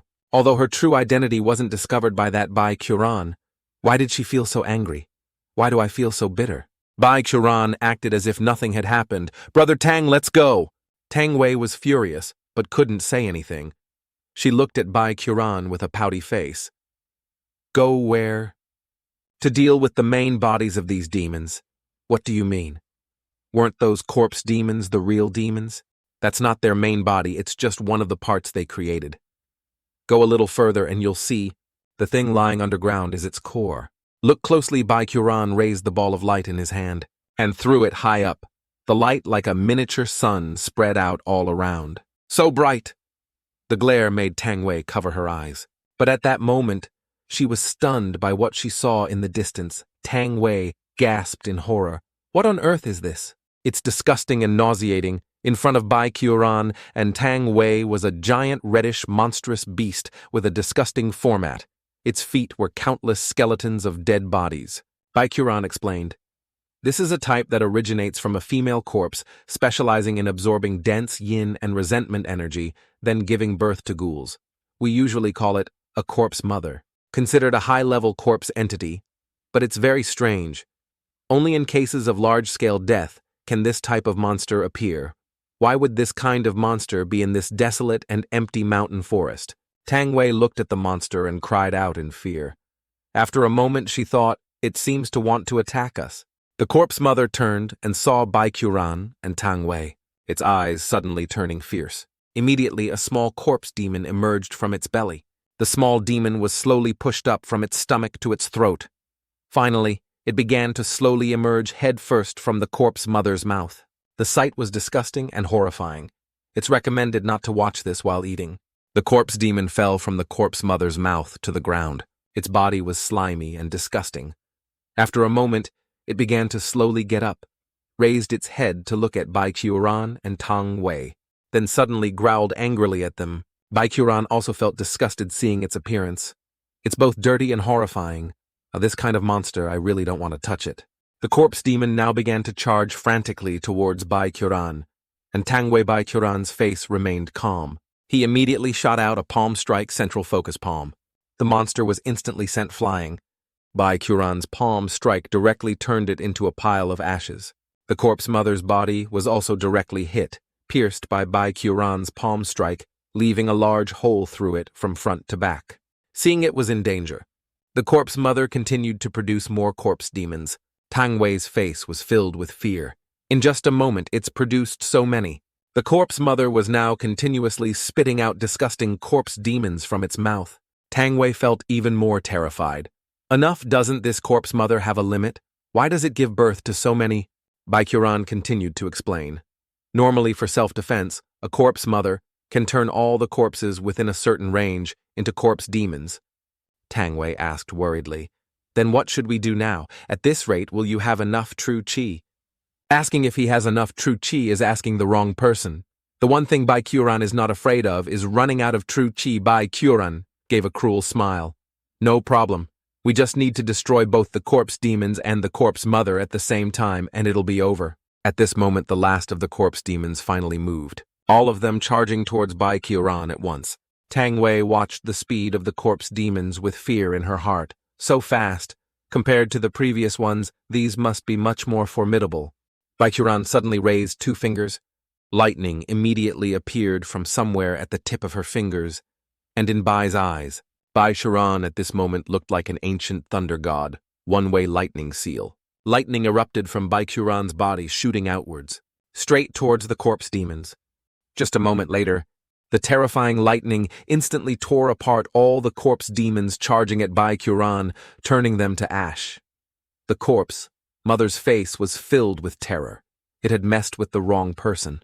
But it couldn't run because its main body was fixed here. The terrifying lightning even broke through the cave and shot outside. Tang Wei was protected by Bai Qiuran inside a shield. Just a moment later, everything had been completely wiped out. The entire cave became empty with the smell of burnt flesh lingering. Tang Wei gasped. Disgusting, so disgusting. Is it over just like that? Yes, it's over. The corpse mother has been destroyed by me. It won't be able to produce any more for a short time. But outside the cave entrance, there are still 2 more corpse demons buried in the ground, which this beast used to prevent us from escaping. We can deal with them later when we go out. Tang Wei now clasped her hands to thank Bai Qiuran. Thank you so much. If it weren't for you, I'm afraid I would have died here. It's nothing, just righting a wrong. Don't worry about it. But this corpse mother had long surpassed the scope of the qi refining stage. And yet you were still able to kill it so easily with one move. Tang Wei looked at Bai Qiuran with a serious gaze. Who on earth are you? What if I told you I'm a cultivator from the Qingming sword sect? Hearing Bai Qiuran say this, Tang Wei froze for 5 seconds. Then she burst out laughing. Bai Qiuran didn't understand. What's wrong? You don't believe me? Tang Wei was still laughing heartily, waving her hand at Bai Qiuran. I can tell you, like me, are at the qi refining stage. In the eyes of us cultivators, that doesn't even count as a true cultivator. Someone at the qi refining stage, like you couldn't possibly be from the Qingming sword sect. Little did Tang Wei know that the person standing before her was the ancestor of the Qingming sword sect. At this moment, Bai Qiuran's face suddenly darkened, his heart filled with indignation. You see, his biggest pet peeve is when someone dares to discuss his cultivation level right in front of him. Just a qi refining stage. Just a qi refining stage. Those words were like a demonic bell, echoing endlessly in Bai Qiuran's mind, becoming a relentless obsession that had plagued him for 3,000 long years. Rage boiled within Bai Qiuran. He thought to himself, I tell you and you still don't believe me. Then why did you ask me? I'm the damn ancestor of the Qingming sword sect. Oh well, he told himself not to argue with a fool. Bai Qiuran suppressed a sigh, swallowing his anger. Sigh, forget it. We shouldn't linger any longer. I need to get you out of here quickly. This place really reeks of death. It's incredibly unpleasant. Soon after, Tang Wei was helped out of the dark cave entrance by Bai Churan. Tang Wei let out a sigh of relief. It felt wonderful, like being reborn. Tang Wei quickly turned and asked Bai Churan, "Hey, where are the two corpse monsters that were guarding the entrance earlier?" Bai Churan pointed ahead and answered, "They're right in front, in that pile of dry leaves deep in the forest." But then unexpectedly, Bai Churan seemed to notice something unusual. It seems someone is fighting those two corpse monsters. Judging by his technique, he's very much like a cultivator. Moreover, it looks like he's about to win. Where I don't see anything. Follow me and you'll find out. Bai Churan then held out his hand, gesturing for Tang Wei to take it. Tang Wei was a bit shy and didn't dare to hold his hand. She intentionally raised her hand a little higher so Bai Churan could grab her wrist. The two held hands and ran off playfully, arriving in a flash. At this moment in the distance, a person in purple robes was in a fierce battle with two corpse demons. These two corpse demons were continuously being injured by the person in purple. Their bodies were covered in gruesome bloody wounds. Finally, this person unleashed a move, leaping into the air. Holding the flag high, he shouted, "Golden mechanism, flying electricity. The 7 stars give birth to white. Round and round the mystical gate is born. Vile creature, accept your death." As he finished, from his palms, 2 fiery 3-banner flames shot straight at the 2 corpse demons. As soon as the 2 fireballs touched the corpse demons' bodies, they exploded violently. A terrifying explosion occurred right before the eyes of Bai Churan, and Tang Wei now recognized the identity of the person in purple. It was Sima Yingbo. Bai Churan then sat down, looked at Tang Wei and asked, "Do you recognize this person? He is the official disciple of the current Shangshuan state preceptor." Tang Wei's eyes showed clear disdain as she looked towards Sima Yingbo. "He's a damn cultivator. A cultivator with no morals whatsoever." At this moment, the 2 corpse demons were being burned by Sima Yingbo's flames. A moment later, both of them were burned to death, collapsing to the ground. Sima Yingbo panted with exhaustion, looking at the 2 corpse demons that had been burned to cinders. Sima Yingbo let out a breath, his eyes cautiously looking forward. Because at this moment, he had spotted Bai Churan and Brother Tang hiding behind a tree. Sima Yingbo looked towards the tree and said, "Your Highness the Princess, come out, I see you." Bai Churan was stunned. "Bewildered, Princess. Who are you calling little brother?" Bai Churan then turned to look at Tang Wei, his eyes full of doubt. As for Tang Wei, her eyebrows shot up, her eyes glaring angrily at Sima Yingbo. The word princess was still ringing in Bai Churan's head. He looked at Tang Wei, still not understanding. But just a moment later it finally dawned on Bai Churan. Bai Churan's eyes widened and his jaw dropped in astonishment. "Nani? What? So Brother Tang, you're really a princess, still calling her Brother Tang?" Brother Tang's face darkened. She said nothing silently, cursing the annoying Bai Churan, ignoring Bai Churan, who was still muttering behind her. "How can that be? Your chest is probably even flatter and harder than mine."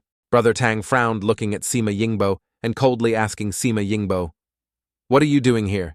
Demons are rampant in Mang Mountain as the highest-ranking official of the Shangshuan Kingdom. Of course I want to come and exterminate demons and devils to ensure the people of my Shangshuan Kingdom can live safely in happiness. On the contrary, Your Highness the Princess, you ran away from the palace on your own, disguised as a man. What would you do if you ran into trouble? This demonic beast is not something you can handle. If there were a few more, I'm afraid even I wouldn't be able to escape this place where I go as my freedom.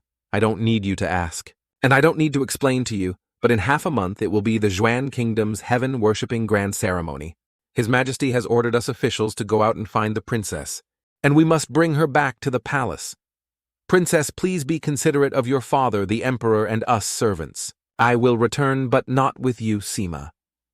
Yingbo glanced at Bai Churan with a puzzled look. "It seems the princess has something to say to this righteous hero. Then I will not disturb you two. But princess, please remember to be mindful of your status, Tang."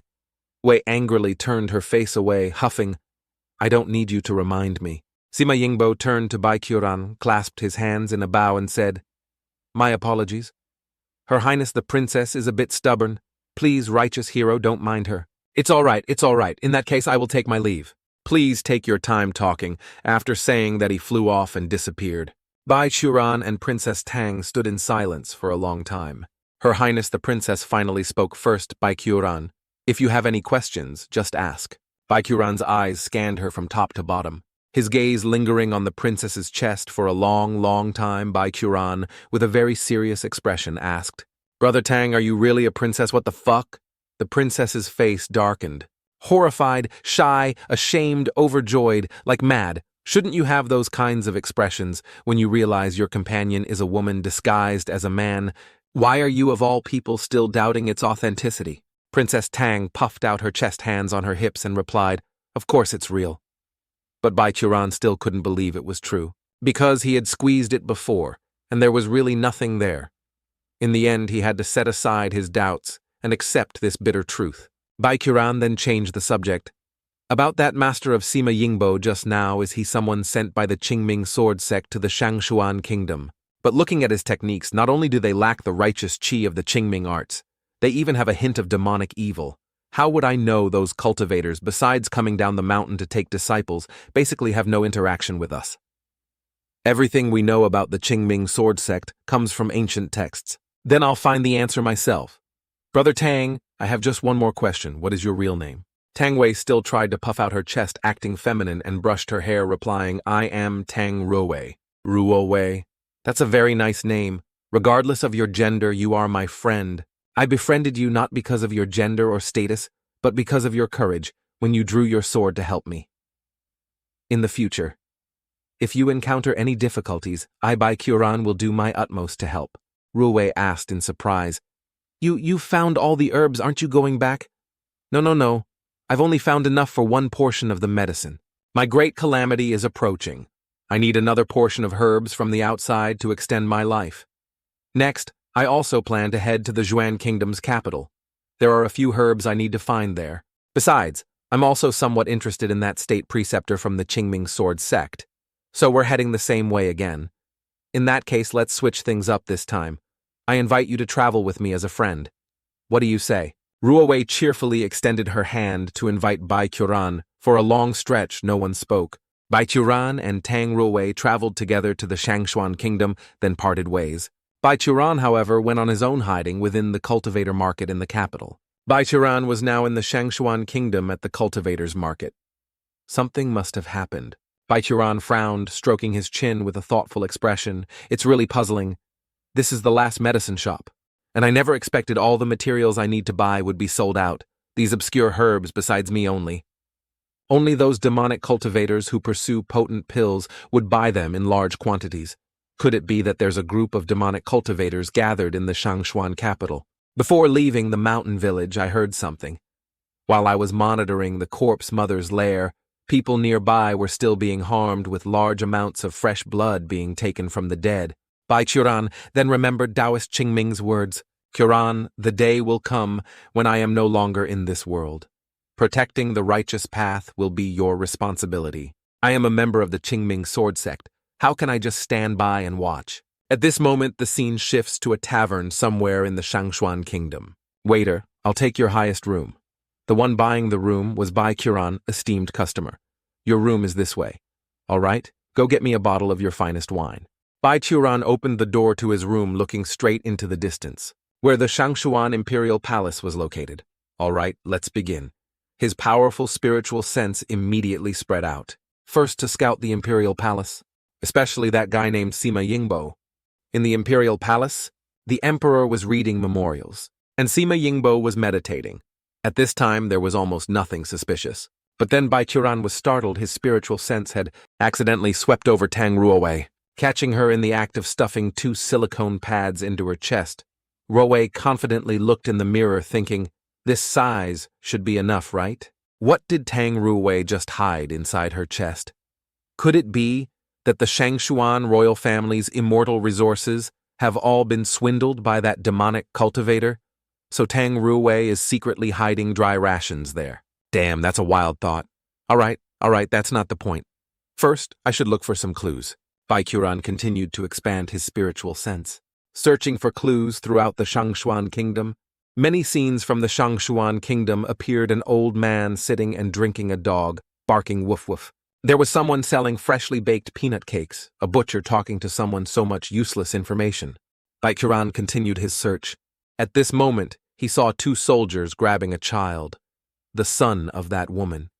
I beg you. Shaolan is my whole life.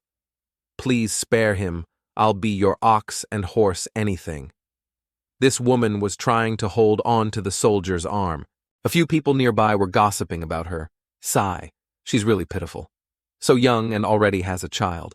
And now her child is being taken by the government under the guise of taxes, Sigh, who told her to give birth to a daughter. I heard the money she earned before was all taken by her in-laws. In the end, even her room was taken by her brother-in-law. Now she can only live in this dilapidated house, so pitiful life is so unfair. What's happening in this Shangshuan kingdom? They can't squeeze money out of the people, so they resort to kidnapping their daughters. Recently, many children have gone missing. It's said they were all taken by the Qingming sword sect to be sacrificed to swords. I see Shaolan. If she's taken, I'm afraid mother and daughter will never see each other again in this life. Sigh, this Qingming sword sect. How is it like a righteous sect at all? What's the difference between them and the man-eating demons and ghosts outside? Hearing people talk about the Qingming sword sect like this, as the sect's ancestor Bai Qiuran truly couldn't stand it. Because the woman kept clinging to the soldier's arm and begging, he got annoyed and struck her with the sword in his hand, sending her tumbling onto the road. I beg you, please return my daughter to me. I really can't live without her. The little girl also cried incessantly for her mother. Mommy, save me. I don't want to go. I don't want to leave you, Mommy. Don't hit my mommy. The little girl cried pitifully when she saw her mother being hit. The two soldiers decisively picked up the child and turned to leave, despite the mother's incessant pleading. These two soldiers remained indifferent, pretending to be deaf and mute as they carried the child away. Suddenly from behind, there was a loud thud. The two were surprised and turned around at the same time. The woman was now continuously banging her head on the road, creating thudding sounds as her head hit the stone pavement. Her forehead had started to bleed, the blood trickling down her nose along with her tears. Sirs, I beg you, please spare the two of us. This soldier was actually moved with compassion. I have no other choice either. If I don't bring her back, I'm afraid my own life won't be spared. Even if you kowtow, it's useless. We really have no other way. At this moment, Bai Qiuran suddenly appeared behind this soldier in the form of a child. He reached into the man's pants pocket, pulled out a steamed bun, and ate it like a hungry tiger. The man was startled and turned to look at Bai Qiuran in surprise. The other man's companion spotted it. He pointed at Bai Qiuran. That little brat stole your lunch. The man carrying the child was startled and felt his pocket. Bai Qiuran didn't care. They were still eating ravenously like hungry tigers. The other soldier, enraged, threw the child off his shoulder, grabbed Bai Qiuran by the collar, and lifted him up. You little brat! You dare steal my rations? Bai Qiuran just kept eating, and finally he was finished. He feigned a mischievous expression and said with a grin, I'm done eating. If you've got the guts, hit me. You little brat! How can you be so arrogant? Hey, look, I was a little careless and picked up a bag of money too. Damn it, that's my purse. When did you take it? Bai Qiuran then suddenly bit the thumb of the soldier who was holding him by the collar, making it bleed. The man screamed in pain. Bai Qiuran took that opportunity to escape, then turned back, stuck out his tongue and made a face to taunt them before, finally running off, letting the two men chase him. The two soldiers immediately forgot about catching the child and chased after Bai Qiuran. You brat, don't run. Stop right there for me. The scene shifts back to the mother and child from before. The child is being held tightly in her mother's arms. The mother and child hugged each other, sobbing. Mommy, your head is bleeding. There, don't cry. It's okay. It's okay. It's just a surface wound. The child was now holding a bamboo tube, showing it to her mother. Ah, Mama. This bamboo tube suddenly appeared in my hand. I don't know what this is either. A bamboo tube. Let Mama see. On the bamboo tube were written the words, External Injury Pill Qingming. The meaning is that the bamboo tube contains medicine for external injuries, and the one who helped the mother and child was from the Qingming sword sect, but it's unknown if the woman understood this. The scene shifts back to the tavern, to the room Bai Qiuran just bought. The waiter has now brought up the wine. Esteemed customer, your finest wine is here.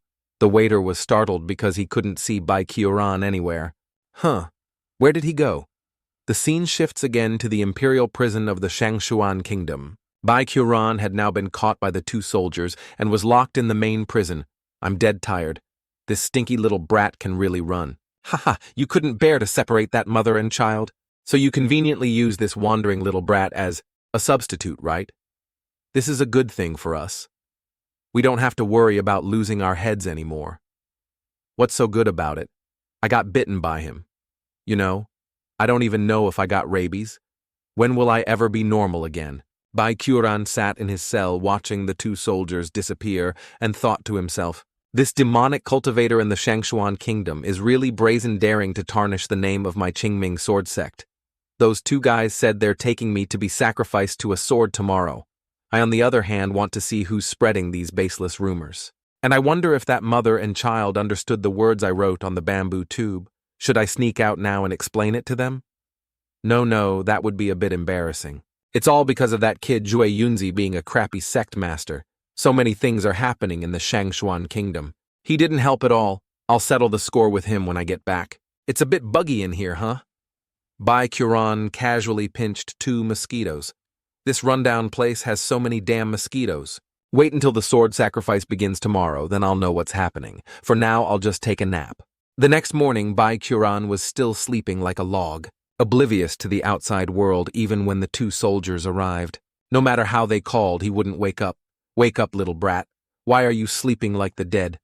How is this kid so heavy? These two had to carry Bai Qiuran out of the main prison and put him on a carriage to be taken to the imperial palace. Bai Qiuran was sleeping so soundly that even when he was taken off the carriage, he still didn't wake up. So they just dropped Bai Qiuran with a thud, his face hitting the tiled floor. Only then did Bai Qiuran finally wake up. Still sleepy, he squinted ahead, not yet realizing where he was. This is the Shangshuan Imperial Palace. Bai Qiuran was startled and thought to himself, I'm not dreaming, am I? In the Imperial Palace, a sword sacrifice. Just then, Sima Yingbo appeared. Why did you only bring one? I'm very busy. Next time, gather a full group before coming. Attendant Sima is right. We will be more careful next time. Humph, withdraw. Hearing the familiar voice, Bai Qiuran looked up. It's him again.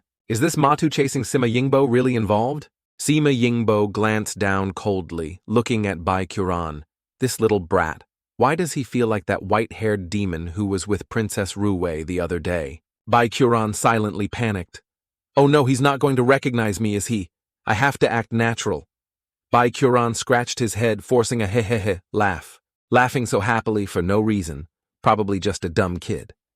His appearance, on the other hand, is quite refined. His aptitude doesn't seem bad either. Truly top-grade material? Master will definitely be pleased. Ignoring his suspicion, Sima Yingbo led Bai Qiuran away. Little brat, follow me. Okay, then I need to find a chance to investigate this Sima Yingbo. Bai Qiuran was then taken for a bath. 2 beautiful maids served him, and afterwards he was dressed in a completely new set of clothes. One of the maids said to Bai Qiuran, after everything is over, you can go home. Bai Qiuran smiled back, okay, like a good clueless child. Bai Qiuran was then led by the maid to a room. In this room, there were many other children like Bai Qiuran who had been captured and brought here. They were playing carefree with each other, unaware of what was about to happen to them. A pink-haired child noticed Bai Qiuran's arrival. She happily ran towards him. Ooh, a newcomer. Come and introduce yourself. Bai Qiuran was immediately the center of attention for hundreds of children. There's a newcomer. Where are you from? My home is on the mountainside. The children now all gathered around. Bai Qiuran. Wow, your hair is white, the same color as my grandpa's. Let's go. Let's go. Let's play together. Bai Qiuran quickly waved his hand in refusal. Hey, wait a minute. I'm not playing in the end. Bai Qiuran still had to play with them all day. Night came. Outside the room, 2 guards patrolled back and forth continuously. Tired. I'm so tired. Pretending to be a child is exhausting. The red-haired child sleeping next to Bai Qiuran mumbled in her sleep. Grandpa, I want to eat. Fruit, little Bai wants to eat too. Little Bai is a friend I just met today. Huh. Little Bai. Is she talking about me? But this was all too clear. They weren't using children to sacrifice to swords, but using virgin boys and girls to participate in the heaven, worshipping grand ceremony. If what these children heard was true, then that's still okay. But if it was a lie, then this is a huge problem. Virgin boys and girls are the favorite sacrifices for demonic cultivators. Whether for supplementing their power or feeding their souls, they are all good, especially for large-scale blood sacrifices. Furthermore, there's a rumor circulating in the capital that the Qingming sword sect wants to sacrifice swords. I'm afraid they're not trying to make the Qingming sword sect take all the blame, are they? Baichuran used his spiritual sense to scan the imperial palace for anything unusual, deciding to check on Sima Yingbo first. That guy was still in his room. Damn, turns out he's a pervert. The book he's reading is a review of women's chests from every country. Sima Yingbo had a lecherous expression, laughing gleefully as he read. I should probably go check somewhere else first. Bai Churan continued to scan other places with his spiritual sense. This time, he found Tang Ruowei. She was inside the imperial palace, and from her demeanor she seemed very angry. Bai Churan's gaze once again focused on Ruowei's chest. The way her chest is puffed out like this, it's like she's using a body-refining divine ability to create it. Brother Tang really has a lot of tricks up his sleeve, always just staring at people's chests. Father, why do you want to perform the heaven-worshipping ceremony, and you even want to sacrifice 200 virgin boys and girls along with it? Our Shangshuan kingdom has never had such a rule. You're not listening to the state preceptor again, are you? Tang Ruowei angrily questioned the emperor of the Shangshuan kingdom, Tang Yongzheng. Tang Yongzheng's face was pale, his eyes lifeless, as he looked at Tang Ruowei and said, Our Shangshuan kingdom has faced many natural disasters. The nation's fortune is blocked. Only by performing a sacrifice like this can we change and improve the nation's fortune. Father, you can't blame these things on the nation's fortune. It would be better to rely on our own efforts to govern and reform the country where I called you here today for another matter. Since when did Father stop listening to my advice? Father, what did you want to see me about, since the time we ascended to the Zhuan royal family? We have been trying to find a family with large breasts to marry into in an effort to reform the small-breasted genetic trait of our royal daughters. This is not only a humiliation for you, but for the entire royal family within the Shangshuan kingdom. Hearing her father mention this, Ruowei's face turned pale. She shyly covered her chest. Ah, no wonder Brother Tang no Tang. Ruowei's chest is so flat, it seems it's inherited from her ancestors. Why, this time your father has found a very good husband for you, we have verified it. His body is extraordinary, his chest is for attacking, and his butt is for defending, and his clan has many well-endowed people. Perhaps he will help us complete the genetic modification of small breasts. The person I want to mention is my dear Sima. Ruowei cried out in shock. Sima Yingbo. That's right. Especially since he doesn't know your chest is fake, thinking you just use chest bindings on a normal day. From what I see of him, my dear Sima is also very pleased with Vair after all. I am also very pleased with him. Oh, so that pervert Sima Yingbo wants Tang Ruowei to marry him. But Tang Ruowei doesn't seem like someone who would compromise easily. Bai Churan guessed correctly. Ruowei fiercely objected, Father, I will not marry him. The emperor frowned angrily and shouted, Unfilial daughter who doesn't know what's good for her guards, come and lock Tang Ruowei up for me. Wire, as a member of the royal family, you must make contributions for the royal family. You must understand this. Princess, we apologize, wait. Ruowei's eyes suddenly welled up with tears.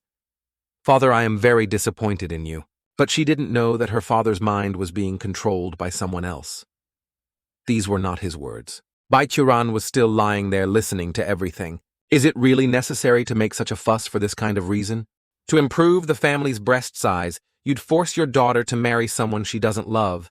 In this era, does having big breasts mean you have power? It's always been that way. Big breasts mean you have all the power looks, like I'm about to have another rescue mission. Bai Churan then remembered Sima Yingbo and wanted to go back and see what he was doing. Where is he? Is he going out at this hour? Bai Churan quickly searched all over the imperial palace, looking for where Sima Yingbo had gone. Finally, he found him. This Sima Yingbo. Why had he come to the Shangshuan royal tomb at this hour? It seems there's a faint killing intent here. As expected, there's a problem with this place. Bai Churan's ears suddenly caught the sound of footsteps outside the room. Opening the door, a maid was holding a lantern, shining it into the room to look at the children. Bai Churan immediately closed his eyes and pretended to be asleep. It turned out this maid was just checking the number of people, After counting them all, she closed the door and left. Bai Kuran breathed a sigh of relief.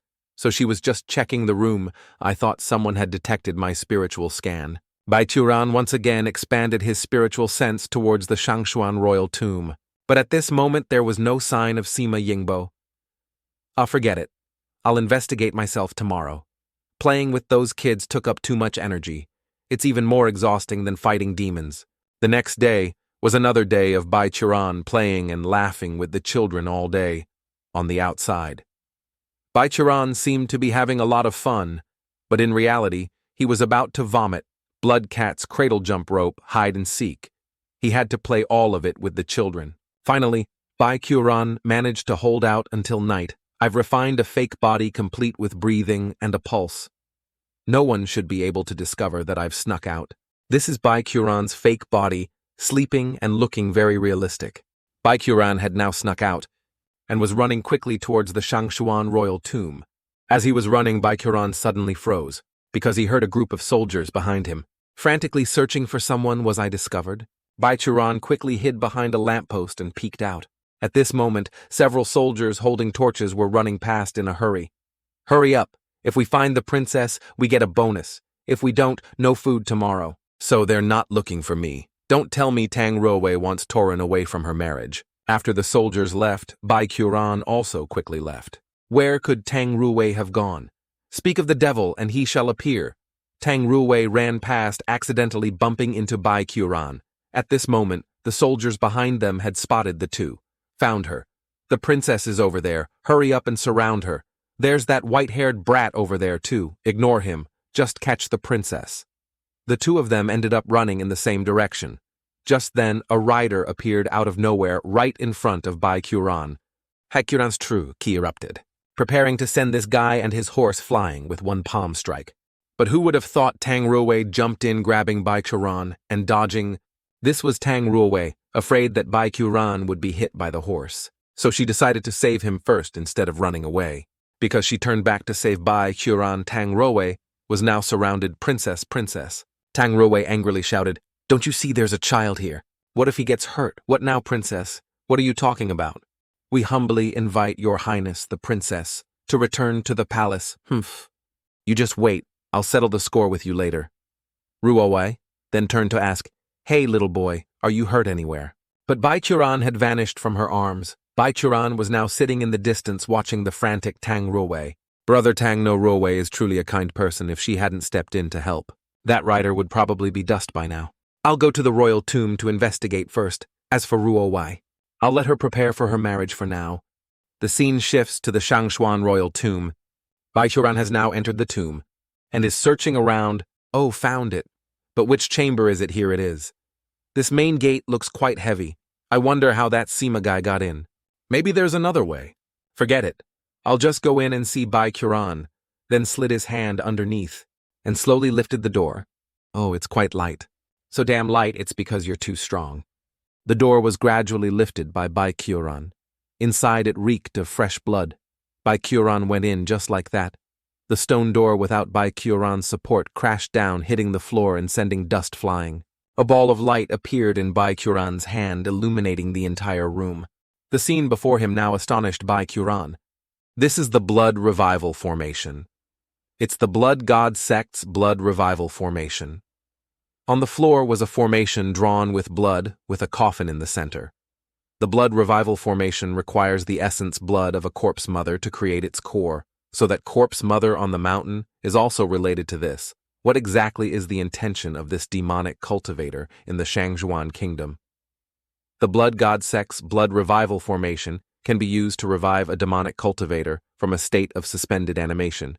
So it's true that there really is a demonic cultivator hiding in the Shangshuan kingdom. Bai Kuran slowly approached the coffin in the center of the formation. He gently lifted the lid of the coffin with one hand, but inside it was completely empty. Bai Kuran immediately used his spiritual sense to scan the entire room. As expected, there's another formation carved under the ground. As expected, this demonic cultivator wants to sacrifice those 200 virgin boys and girls to increase his cultivation. Thinking of the children who had just been playing happily with him this morning, Bai Kuran became even angrier. He stomped his foot hard on the ground, shattering the floor. The entire tomb shook violently. What was that? An earthquake. After his fit of anger, Bai Quran lifted the coffin lid, put it back in place, and prepared to leave. The palace maid said the heaven-worshipping grand ceremony is the day after tomorrow. I, on the other hand, want to see who this demonic cultivator really is. After returning the next day, Brother Bai joined the sacrificial children for another happy day. The following day was the Shangshuan Kingdom's heaven-worshipping grand ceremony. Finally, the day of the Shangshuan Kingdom's heaven-worshipping grand ceremony had arrived. Our Shangshuan Kingdom, since its founding, has a history of 1,200 years. May the spirit of the first emperor in heaven protect our Shangshuan Kingdom, bringing prosperity to our nation until this very day. Now, with demons causing chaos in the Shangshuan Kingdom and the people suffering, as the emperor, see the people as my own children. Seeing the people being harmed and devoured by monsters day after day, my heart is filled with indescribable sorrow. Therefore, today, I have decided to ascend the sacrificial altar. May the spirits of the first emperors in heaven bless our Shangshuan Kingdom for 1,000 autumns and 10,000 years for 100 generations of prosperity. The emperor lit 3 incense sticks to worship his ancestors. The heaven-worshipping ceremony now begins, I declare. Soldiers take the blood of 200 virgin boys and girls to invite the ancestors to descend, use living blood to comfort the spirits of our ancestors. Hearing these words from her father, Ruowei gasped in shock. What? At this moment, the state preceptor also clasped his hands in a bow and said, "A body for 1,000 autumns, we humbly invite the ancestors to descend." Wait, Father State Preceptor, what are you talking about? What is happening? Your Highness the Princess, please be calm and do not worry. The heaven-worshipping grand ceremony is about to begin. Please meet our ancestor once. Ruowei continued to seek help from others, General Zhao. General Zhao, you must go and stop Sima Yingbo. But General Zhao's eyes were lifeless. He didn't seem to hear anything at all. The sky was now covered with dark clouds over the Shangshuan Imperial Palace, and thunder and lightning raged. Sima Yingbo slowly walked towards the incense burner, stopping right in front of the incense burner. Sima Yingbo clasped his hands, bowed respectfully, and said, "Master, everyone along with this disciple humbly invites Master to descend. We humbly invite Master to descend." Except for Ruowei and the children, everyone else bowed with clasped hands and said, "We humbly invite Master to descend." The sky above the royal tomb was covered with dark clouds, and lightning continuously struck down. Ruowei, witnessing this scene, was also agape with shock. Bai Quran, his face unchanging, still stood there indifferently observing everything. The children around were now terrified, all of them crying loudly. A bolt of lightning suddenly struck down from the sky onto the royal tomb, shattering its peak. Sima Yingbo and the other officials kept their eyes tightly shut, respectfully bowing and waiting for that demonic cultivator to appear. The emperor and the state preceptor looked towards the royal tomb with great excitement. At this moment, from inside the tomb, a loud laugh erupted. Ha ha ha! From the tomb emerged a red-haired, red-robed, red-faced man. His entire body exuded an endless killing intent, and the stench of blood. Shangshuan, I have returned. This person was Emperor Wu Tang Zhuozuo, the ancestor of Tang Ruowei. Bai Quran had been waiting for a while. Finally, the final boss appeared. So it was you. We welcome the ancestors' descent. So it was you. We welcome the ancestors' descent. You are the true ancestor, Emperor Wu Tang Fengshi. That's right, my child. Are you happy to see me? Happy. Of course I'm happy I've finally caught you.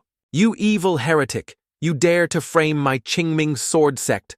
I'm hungry! Where is the blood food I told you to find? It's all prepared.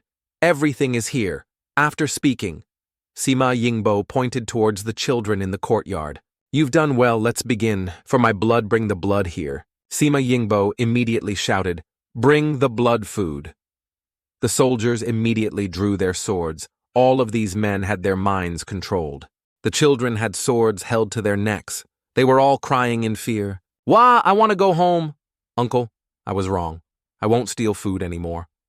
Saving all these children in an instant is no problem. But this little demonic cultivator, why is he using such an inefficient method?" While lost in thought, Bai Quran suddenly heard a voice calling Little Bai from behind him. Little Bai, don't be afraid, I'll protect you." "Wah!" The cute pink-haired girl whimpered. Though scared, she was still worried about Little Bai. "Grow up quickly, Little Bai, wait, hee. Just then, from a distance, Ruwei's shout of, "Wait!" echoed, startling Bai Qiuran and making him turn around. "True ancestor, you are the Shangshuan first emperor. Why do you want to kill the people of Shangshuan? Did you get my father's permission to do this, Humph? He is my descendant. Do I need his permission to do things? I am the emperor. They are the common folk. Of course the people bow to their ruler. To die for me is an honor, to become my blood food, to help me increase my cultivation. That is their honor." Ruowei glared at Emperor Wu with indignation and said, "Are you really the first emperor of our Shangshuan kingdom? As a king, how could you say such things?" Emperor Wu angrily glared at Tang Ruowei. "If I'm not, then what are you? Everything you have was given by me. You should know your place." As he finished speaking, he slapped Ruowei with heavenly force, sending her flying, crashing into the soulless General Zhao. Sima Yingbo looked towards Ruowei in fear. Luckily, Ruowei was fine. She struggled to sit up. "During my reign, I expanded the Xuan territory, increasing the kingdom's land by 2/3, but I felt it was still not enough. What I wanted was the world. All living things had to submit at my feet. The wars never stopped. But the more I fought, the more I realized that mortals have limits, even if I unified the 9 provinces. Even if I unified the mortal world of the 9 provinces and 10 lands, there was still a group of people high above me. Even with my large army, sharp blades, and thick armor, I couldn't defeat them. These immortals could come and go as they pleased, and a single casual sword strike was enough to pulverize us. I don't want that. As a member of the royal family, I am more outstanding than others. My will is to trample on the heads of others. What are you trying to say? I'm saying that from today onwards I will have endless life. I'm about to become the lord of this world because of this. I stopped being human long ago." He suddenly roared, making his move. The soldiers prepared to strike. These men, their minds controlled, showed no emotion. The children screamed in terror. Just then, Ruowei unexpectedly drew the emperor's royal sword. She launched herself into the air, slashing out several streams of sword chi straight at the soldiers. "Stop, for my sake!" The sword. Chi flew and instantly struck the sword-wielding arms of the men, making them fall backwards in pain. She then landed lightly, but Ruowei suddenly sensed killing intent from behind. She immediately turned and blocked with her sword. She didn't understand why the generals were attacking her generals. "What are you doing?" She was now being surrounded by 3 men. "Emperor." Wu snorted coldly. "Quite a temper, aren't you?" "Master, Her Highness, the princess is young and full of vigor. She is your descendant after all. Please hand her over to me, Yingbo, if you want beautiful women. Whether in this country or the entire cultivation world, as long as you become strong, will you ever lack them in the future?" Sima Yingbo was initially hesitant, but just a few seconds later he had completely changed. A lecherous and evil expression appeared on his face. "Yes, thank you, master." Ruowei, now fighting 3 against 1, was of course no match. She was continuously hit, and her sword was knocked from her hand. She was completely suppressed, forced to her knees on the ground. "Your Highness, the princess. Big breasts are the truth. What a girl should have. Besides, after His Majesty the true ancestor improves his strength, it will be a good thing for the Shangshuan kingdom. You shouldn't resist anymore, Sima Yingbo. I am not like you." Ruowei glared at Sima Yingbo with indignation and said, "You evil heretic, sooner or later you will meet your end." "Good. Well," said Bai Qiuran, still hadn't made a move, continuing to observe the situation. "Yingbo, you are about to reach foundation establishment. After you do, you can officially begin cultivating my blood god immortal battle. Art, this rebellious girl, you can just eat her, drink her blood too. It will be very beneficial for your foundation establishment." As soon as Emperor Wu finished speaking, a ground-shaking sound echoed bullshit. It caused the tomb to shake and collapse even further. Where did that sound come from? Sima. Yingbo fearfully looked around. "Someone's here. Show yourself." Bai Qiuran finally made his move. Giant True Kai erupted outwards, enveloping all the children, directly attacking the soldiers and sending them flying. The children had been put into a deep sleep by Bai Qiuran, because he didn't want them to see what was coming next.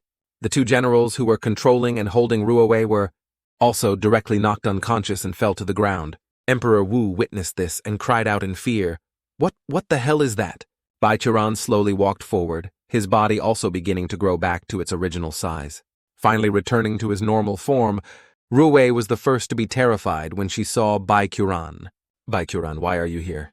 Of course I came to eliminate evil and protect the righteous path. I discovered this little demonic cultivator. He's especially shameless with his words. Baichuran pointed at Emperor Wu and cursed him out.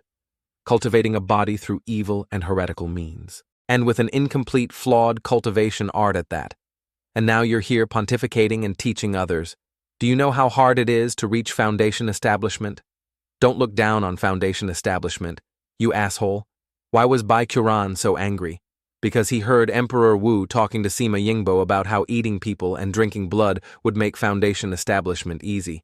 I haven't reached Foundation establishment in 3,000 years, and he's talking about it like it's a bunch of vegetables at the market. How can I not be angry? Absurd I am now at the Foundation establishment stage. Why can't I teach others to reach it? So what if you're at the Foundation establishment stage? You don't understand anything about Foundation establishment. Baichuran continued his tirade. Looking at your setup, you think you can use this blood to charge up to the golden core stage, but the flaws are really too numerous. A righteous cultivator like me can't stand it. The formation based on the subtle conditions of heaven and earth, I don't understand how, and you dare to say you understand Foundation establishment. The only reason you could reach Foundation establishment is by stepping in dog shit and having good luck. Emperor Wu's face contorted, because he knew Baichuran's words were true, and couldn't argue. At this moment, Sima Yingbo leaned in and whispered in Emperor Wu's ear, "Master, he is just a qi refining stage cultivator." Emperor Wu was startled to realize that the person standing before him was only a qi refining stage cultivator. Emperor Wu's face darkened. He covered his face with his hand and laughed like a madman. Qi refining stage, ha ha ha ha ha ha. After being cursed out by Baichuran, he could only keep his mouth shut and listen. Now he finally had a chance to curse back. Emperor Wu laughed gleefully at Baichuran and said, "I think you're the shameless liar. You're just a qi refining stage cultivator, while I am just one step away from forming a golden core. I am not only a Foundation establishment cultivator, I am also the Shangshuan Emperor. With just one command, I can have your head separated from your body. A worthless qi refining stage brat dares to lecture me." Baichuran glared at Emperor Wu with wide eyes. "What, just a qi refining stage cultivator?" Emperor Wu laughed gleefully and ordered, "Seize this qi refining brat for me." The soldiers immediately surrounded Baichuran and Ruwei. Ruwei quickly picked up the sword from the ground, preparing to fight to the death. She then turned and scolded Baichuran. "You fool! Even when eliminating evil and protecting the righteous path, you have to consider your own strength. This is the Shangshuan kingdom. There are thousands of corpse soldiers and 16 qi refining stage attendants. Each of them a master at the mid-qi refining stage or higher. So what, they're still just ants?" Baichuran slowly drew his sword, and an endless stream of true qi erupted from his body. "Third Army, hear my command. Seize him for me." 3,000 soldiers thundered forward, surrounding Baichuran and Tang Ruwei. Baichuran still smiled. "Although I, Baichuran, am only at the qi refining stage, I still have a sword in my hand. Emperor." Wu immediately gave the order, "Kill." 3,000 corpse soldiers aggressively thrust their weapons at Baichuran. Baichuran's face was indifferent as he raised his hand, preparing to swing his sword, one sword to level heaven and earth. An endless, terrifying sword intent erupted. Emperor Wu cried out in shock and fear, "Nani!" The surrounding 3,000 corpse soldiers were sliced in half by this one sword strike. The terrifying sword qi spread out like a tornado. Throwing everything up into the sky, everything was swept up into the sky. The children were all protected by Baichuran's true qi, preventing any harm from coming to them. They were still sleeping soundly. The sword qi formed a tornado, sweeping all 3,000 corpse soldiers up into the air. It tore a hole, causing the dark clouds to disperse and the sun to gradually appear. Ruwei was also protected by Baichuran's true qi and was not affected. The tornado dissipated and all 3,000 corpse soldiers rained down from the sky. The entire army was wiped out, while the children were still sleeping safely in the middle of the courtyard. Ruwei now remembered Baichuran's earlier words. What if I told you I'm a cultivator from the Qingming sword sect? Finally, she also wondered, could it be that Bai Qiuran is really from the Qingming sword sect? Emperor Wu and Sima Yingbo stood to one side, looking down in fear. Are you kidding me?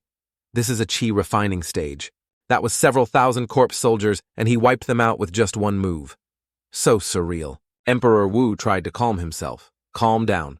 He knows a lot. His background is probably not simple. Knowing a few tricks is normal. What the hell? A move like that and you call it a few tricks. That's too optimistic. But in the end, qi refining is still just qi refining. That last sword strike must have used up a lot of his energy. Besides, look, his weapon is already broken. At this moment, the blade of the sword in Bai Qiuran's hand had completely melted, leaving only the hilt in his hand. Indeed, he only has a hilt left in his hand. But why do I always feel so scared? Sima Yingbo looked at Bai Qiuran, a feeling of fear growing in his heart. Bai Qiuran snorted coldly and threw the hilt to the ground. Before the hilt hit the ground, Bai Qiuran had disappeared. 1,000 question marks popped up in Sima Yingbo's head.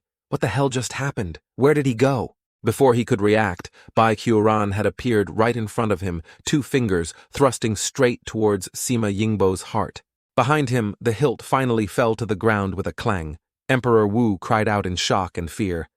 What? Only then did Sima Yingbo react. His eyes rolled back, a vein popping on his forehead. His mouth hung open, an indescribable pain spreading through him. He couldn't hold on any longer, gradually collapsing, trying to cling to Bai Qiuran's body. Bai Qiuran still stood there, coldly looking at Sima. Yingbo's face was contorted, veins popping all over, saliva dripped from his mouth, and his bloodshot eyes pleaded with Bai Qiuran. Bye, brother Bai, save me, save me. I had no choice either. I know. But you chose to submit. Sima Yingbo's eyes and nose were now bleeding, his eyes rolled back, and he was foaming at the mouth. He looked indescribably pitiful, still trying to speak. Ha ha, Bai. Finally, he stopped breathing, collapsed, and died with his face on the ground. Emperor Wu cried out in fear. What the hell was that? Bai Qiuran then turned to speak to Emperor Wu. You're very familiar with the Blood God sect's blood condensation art, aren't you? You're only at the qi refining stage. How much true qi do you have left? You guess. After all, I'm only at the qi refining stage, not at foundation establishment, like you. Bai Qiuran and Emperor Wu stared at each other for a long time. One stood calmly while the other was sweating bullets trying to figure out his next move. Suddenly, Emperor Wu moved. From his mouth shot a divine blood, heavenly killing strike, flying straight at Bai Qiuran. Bai Qiuran stood there unconcerned, even smirking contemptuously. Just a few cheap sneak attacks. He easily caught it with one hand, not even blinking, his expression disdainful, as if watching a novice show off in front of a master. Bai Qiuran held out his hand, revealing the 3 crushed red arrows. Is this your killing move? Emperor Wu, with sweat beading on his forehead, cursed silently. What the hell is this, a qi refining stage? A sneak attack from a foundation establishment cultivator like me couldn't even kill him. Emperor Wu wanted to try another sneak attack, not giving up. The hand hidden behind his back moved its fingers, and the 2 flags on Sima Yingbo's back immediately stirred, slowly moving out. Then they shot straight at Bai Qiuran blood banner. A raging hot flame stabbed towards Bai Qiuran's back. Emperor Wu with a smug expression, I've totally won. Only then did Bai Qiuran move. He suddenly turned his head, and from his mouth shot a flame that directly clashed with the blood banner, instantly extinguishing its fire. Bai Qiuran casually caught the 2 banners in his hand, his face unchanging as he looked at Emperor Wu, then calmly tore the flags right in front of him. Have you ever heard of the Blood God sect's secret martial art, the 10,000 dried blood soul severance? Damn it, what the hell is the 10,000 dried blood soul severance? Are you kidding me? This guy is not at the qi refining stage. I have to run. Emperor Wu laughed loudly, his body erupting with fresh blood. If I can't beat you, I'll run. What can you do to me? Surprisingly, Bai Qiuran still managed to grab Emperor Wu's arm and pull him back, trying to run.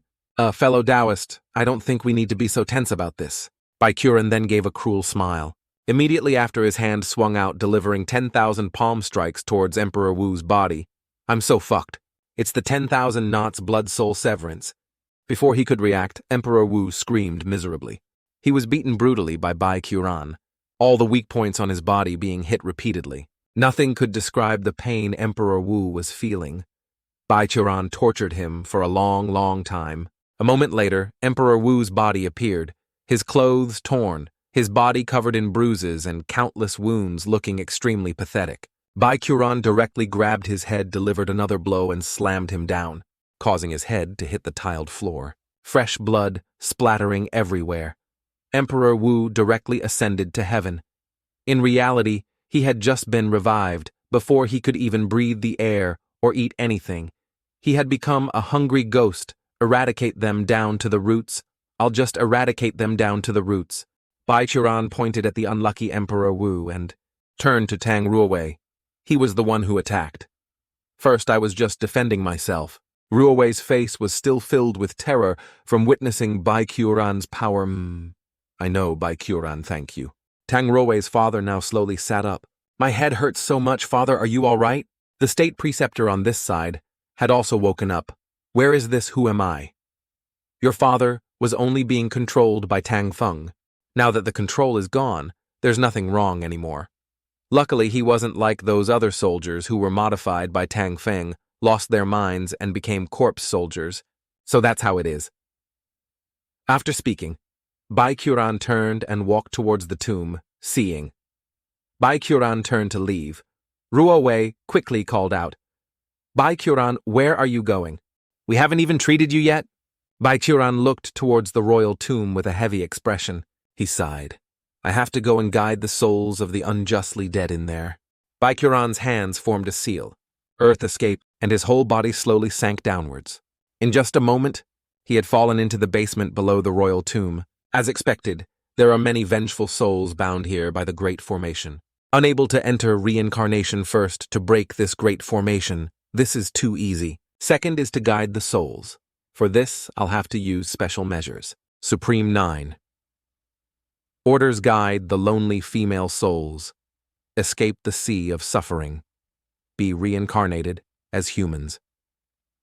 As soon as he finished speaking, a golden flame immediately appeared in Baichuran's hand. With a gentle snap of his fingers, the Great Formation trapping these vengeful souls automatically shattered. The formation is broken. Next up is the demonic soul guiding art. As soon as Baichuran finished speaking, someone appeared behind him. It was none other than his old friend Weakling. Baichuran, you summoned me with your magic. What's the matter? Are you tired of living? Do you want to go down to hell and play with me? No way. These souls are your job. Did you do all this? So many in the book of life and death, and their lifespans aren't even up. This was the work of a demonic cultivator, killing people and taking their blood for their lonely souls. Only they would do that. I am a member of the Qingming sword sect. How could I do such things? But that demonic cultivator, I accidentally beat him until his soul scattered. It saves you the trouble of looking for him. Weakling snorted coldly, looking at Baichuran with no expression. He then swung the chain in his hand, capturing and tightly binding all the lonely souls inside. Baichuran, with a thick face, said from behind, Hey, this time I was kind enough to help you guys. Shouldn't you give me some merit points for it? Merit points my ass. You're thinking way too much. How long have you been evading your fate, and you still think you can use merit points to change the subject? Haha, I knew it. After all, if you owe a lot, there's no pressure. That's why I'm not afraid. Weakling didn't bother arguing with Baichuran and led the vengeful souls away. But just as he was about to enter the gate, Weakling suddenly stopped. Hey Baichuran, what were you saying to me? Forget it, it's nothing. Weakling just left it hanging and disappeared. Damn it, if you have something to say, just say it. Who can stand being left hanging like that?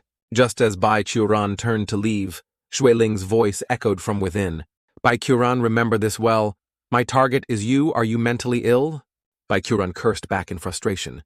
After dealing with Weakling, Baichuran walked out of the tomb, surprised to see Tang Ruowei's father and the state preceptor still standing there waiting for him. Immortal elder, thank you for your help this time. On behalf of the millions of people of the Shangzhuan kingdom, I thank you for your grace. Well, it's nothing. You guys can take your time playing. I have to go now. Ah, immortal elder. At least you should let us repay you with something, right? No need. You can't give me what I want anyway. But state preceptor over there, I have a little something I'd like to ask you. The state preceptor stared at Bai Qiran in surprise. Me. Scene changed to the state preceptor's residence.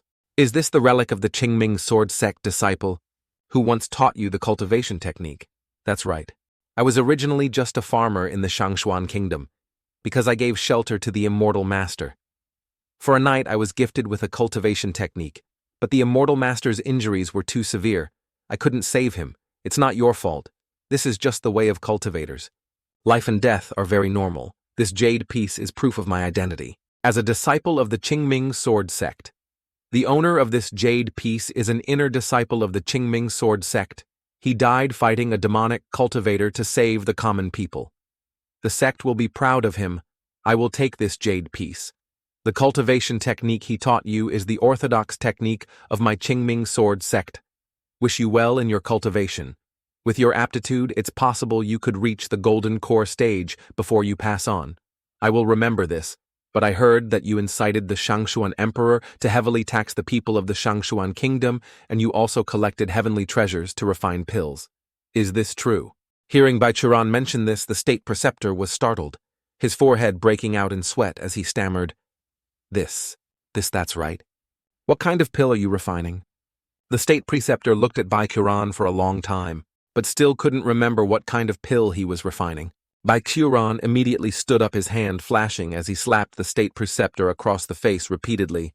Hey now, you were hit by an evil spell, a demonic seed in your Tao heart, which is why your memories are a mess. I just broke it. Are you awake? If not, I'll give you a few more slaps. My hand is itching anyway. This demonic heart seed is a high-level spiritual spell of demonic cultivators created 2,000 years ago by the Yinling. Venerate a brilliant and stunning old demonic ancestor. Unlike other spells that use cultivation and powerful spiritual sense to suppress consciousness and control, this spell is different. This spell forcibly controls the practitioner's consciousness and at the same time unconsciously changes the practitioner's beliefs. It guides them step by step to complete the tasks the spellcaster wants them to do. In the past, that old demonic ancestor used this move to lead many cultivators stuck at a bottleneck to fall into the demonic path. In a short time, his fame in the demonic cultivation world became immense. Then he heard that in the Qingming sword sect there was a direct disciple of immortal Qingming stuck at the qi refining bottleneck for over 1,000 years. And then what then? Of course, he was killed by Bai Qiran. Returning to the present, how are you? Are you sober now? I know I was wrong. I shouldn't have squeezed the sweat and tears of the people to refine pills. That's not the issue. What kind of pill did you refine for Tang Zhuozuo? What pill? Oh right, cultivation pills. But I've never studied it, never even seen it. How could I refine this kind of pill? Where are the pills you refined? Show them to me. The state preceptor held out a handful of pills to Bai Qiran. These are aphrodisiac pills. It seems Tang Zhuozuo had to wait a long time in the gloomy royal tomb. His kidney key is a bit weak. What a waste of materials to refine this stuff. It's exactly the materials I'm missing. All right, I have to go back now. You've cultivated the Qingming sword sect's technique, so you're considered one of us. So I'll take you in as a registered disciple in his stead. You must remember to obediently assist the Shangshuan emperor, support the righteous path, and help the common people. To prevent you from being controlled by others again, I will teach you a portion of the Qingming divine scrying art. In the future, practice a little more and it will strengthen your primordial spirit so you won't be easily manipulated by outsiders anymore. Thank you, Master. After teaching the cultivation technique, Bai Qiran bought another horse and left the Shangshuan kingdom. It was little Bai again. Bai Qiran was now outside the official road of the Shangshuan kingdom, riding his horse, leisurely feeling as if he had forgotten something. Indeed, old age and a bad memory go hand in hand. Forget it, back to the mountain. Bai Qiran still struggled with the horse all day. Why is riding a horse so hard? I couldn't ride it last time and I still insisted on buying another one. Bai Qiran rode off into the distance and someone followed behind him. It was Tang Ruowei. Today, Ruowei confidently showed her gender, stuffing 2 giant silicone pads in and following Bai Qiran. She watched Bai Qiran struggling with the horse up ahead. He doesn't even know how to ride, and he still buys a horse to ride. This person is truly unbelievable. But I never thought that in the cultivation world there would still be a good person like you. But behind Tang Ruowei, there was another person. This person was Weakling. Speaking of which, Bai Qiuran's original 2 goals for coming down the mountain were, first, to find ingredients to refine foundation establishment pills, and the second main thing was to find ingredients to refine longevity pills to extend his lifespan, because before Weakling had already informed Bai Qiuran once that his lifespan was about to run out. That's why Bai Qiuran decided to go down the mountain. But because he was busy dealing with the demonic cultivator of the Shangshuan kingdom, he forgot about the longevity pills, and today is the day Bai Qiuran's lifespan runs out. Bai Qiuran will meet again very soon. Why do I feel a chill all over? Bai Qiuran up ahead also sensed something was wrong and immediately turned to look back. Oh, it's my old friend Weakling, Soul Emissary. Shui, what brings you here to find me today? Bai Qiuran, have you forgotten something? Weakling reminded Bai Qiuran, besides finding a way to reach foundation establishment, what other purpose did you have for coming down the mountain this time? Bai Qiuran still didn't understand what Weakling was trying to say. What are you talking about? Besides breaking through to foundation establishment, what other purpose do I have in life? Weakling was speechless. The two continued to stare at each other in silence for a long time. Bai Qiuran finally remembered. Longevity pill, he stammered as he turned around. What was it? How much lifespan do I have left? It just ran out. Hey Weakling, you and I have known each other for 2,000 years. A little debt between us shouldn't be a problem, right? You guess? Weakling looked at Bai Qiuran with no expression. At this moment behind Weakling, many other gates connecting to the underworld appeared. Weakling didn't come alone this time. He brought 500 brothers from the ghost realm to fight Bai Qiuran, to the death. Bai Qiuran, today, I will make you pay for your crimes. As he finished speaking, Weakling and his 500 brothers charged at Bai Qiuran. The result was the same as thousands of years ago. This army of soul reapers was beaten black and blue by Bai Qiuran left, scattered along both sides of the road. It just felt chillingly cold along this road. So Ruowei didn't see the terrifying scene on both sides of the road, only felt a chill as she traveled along it. The scene shifts to the main peak of the Qingming sword sect now in the council chamber. At first I planned to add another round of disciple selection this time, just to celebrate the re-establishment of the sect gate. But I never thought that with this one selection, our Qingming sword sect would actually find a treasure. 2 more people with heavenly spiritual root aptitude have arrived.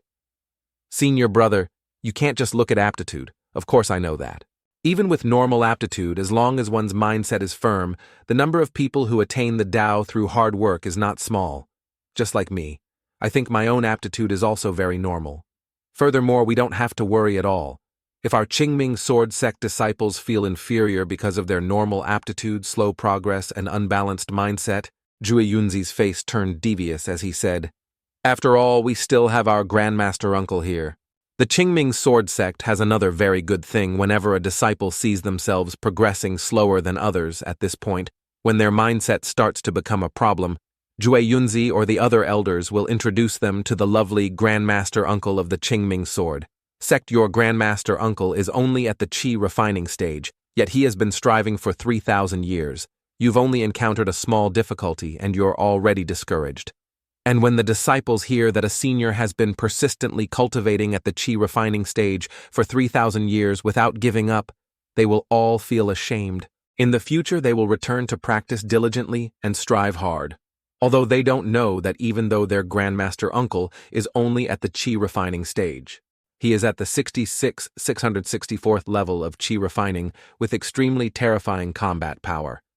After many years of experimenting with this method, Zhui Yunzi and the elders discovered that the success rate of disciples breaking through reached 987%. 6th Elder Liu Yun Yuanjun sternly reminded Sectmaster Senior Brother, don't think that Grandmaster Uncle doesn't know anything. You distort the truth like that. Be careful he doesn't hold a grudge against you. Ha ha ha. Don't I know Grandmaster Uncle Zhui Yunzi? He's actually a very kind person, oh right? Tell Grandmaster Uncle that among the disciples selected this time, there seems to be one who said they wanted to find him. That's right, I know that disciple too. She said it was a white-haired, white-robed person named Bai Qiuran, who had done her a great kindness. This Bai Qiuran is definitely our Grandmaster Uncle. Furthermore, this female disciple is from the noble lineage of the Shangshuan royal family. She is also one of the 2 disciples with heavenly spiritual root aptitude. Jue Yunzi still put on a shameless face and said, "This, I really didn't expect that Grandmaster Uncle at his old age would still have such taste after coming down the mountain. Salty. No. I mean, is it fate? Junior sister Qing Yun, what does this little girl look like? Is she beautiful? With a gentle and intelligent nature. Furthermore, she scored very high in this selection, only ranking second behind another heavenly spiritual root candidate by a small margin. This is probably because she doesn't yet fully understand the cultivation world." Jue Yunzi gave a cunning smile. "If even junior sister Qing Yun says so, then this young lady must not be bad either. Ha ha. Grandmaster Uncle is so old, yet his heart is still so restless. Last time his entanglement with Su Xiang Shui of the Heiwan sect was still unresolved, and now he's involved with someone else's princess, even getting found out at his doorstep," Jue Yunzi said with a shameless grin, clearly wanting to mock his Grandmaster Uncle. He looked very pleased, but he forgot that he was showing this in front of 6 elders. Jue Yunzi pretended to cough a few times, his face turning purple with embarrassment as he sat down. "All right, then, what do you all think?" Second elder Xuan Yunzi asked, with an indifferent expression. "What do you mean, what?" Jue Yunzi then stood up and started beating around the bush again. "Look, Grandmaster Uncle has guarded our Qingming sword sect for over 3,000 years, but in all that time he hasn't had a companion. He hasn't even had his first love. As his disciples whom he raised, shouldn't we show a little filial piety to him now?" Fifth elder. Bai Renzi's eyes lit up. "Sect master, do you mean we're going to be his wingmen?" "Exactly, my brother." Liu Yun Yuanjun hesitated and spoke up. "But junior sister Liu Yun, don't you want to see what our Grandmaster Uncle is like when he's in love?" Liu Yun Yuanjun, hearing this, hesitated for a moment, then her cheeks flushed, and she shyly replied, "I really want to."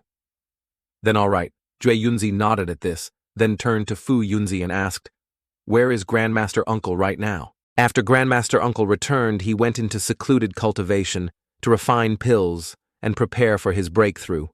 I heard from the disciples guarding the mountain that when Grandmaster Uncle returned, his body bore the marks of a very fierce battle. This is the mark left after Bai Qiran fought against the 500 Ghost Realm brothers, led by Shuiling IV. Now let's not disturb the old man. Who knows, maybe this time he'll really reach Foundation establishment. Ha ha. Like hell, we've all followed Grandmaster Uncle for hundreds of years, we know him well. If anything, it's just breaking through to another level of the Qi refining stage. As expected of the sharp-tongued Jue Yunzi, a true backstabber. If Grandmaster Uncle heard what you said, you'd be guaranteed to be turned into dust. No joke, let's go, and bring that little girl along. We'll go to 7-Star Peak together to welcome Grandmaster Uncle out of his seclusion. After speaking, Jue Yunzi immediately took the lead, and along with the 6 elders eagerly headed towards 7-Star Peak to find Bai Qiran. However, just as the group was excitedly about to set foot on 7-Star Peak, a deep, steady voice from behind interrupted them. Wait a moment. It turned out to be the 3rd elder Bie Yunzi. He offered his advice. "I don't think doing this is a good idea. Grandmaster Uncle's romantic life is his own freedom. We as juniors should not interfere." Bie Yunzi reminded them with a serious expression.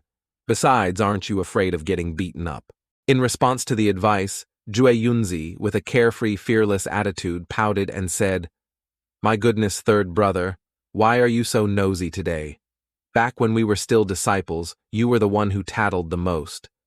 Grandmaster Uncle loves us like his own children. Even if he strikes, he won't strike hard. No need to be afraid. Let's go. If junior brother Bi Yun can't come, then so be it." As he finished, Jue Yunzi and the other 5 flew off and disappeared. Just when they thought Bie Yunzi wouldn't follow, he ended up quietly trailing behind. The scene shifts to the majestic 7-Star Peak Tang Ruowai after traveling with the elders has arrived. At this moment, she was standing bewildered in the strange space, looking around her head, full of questions.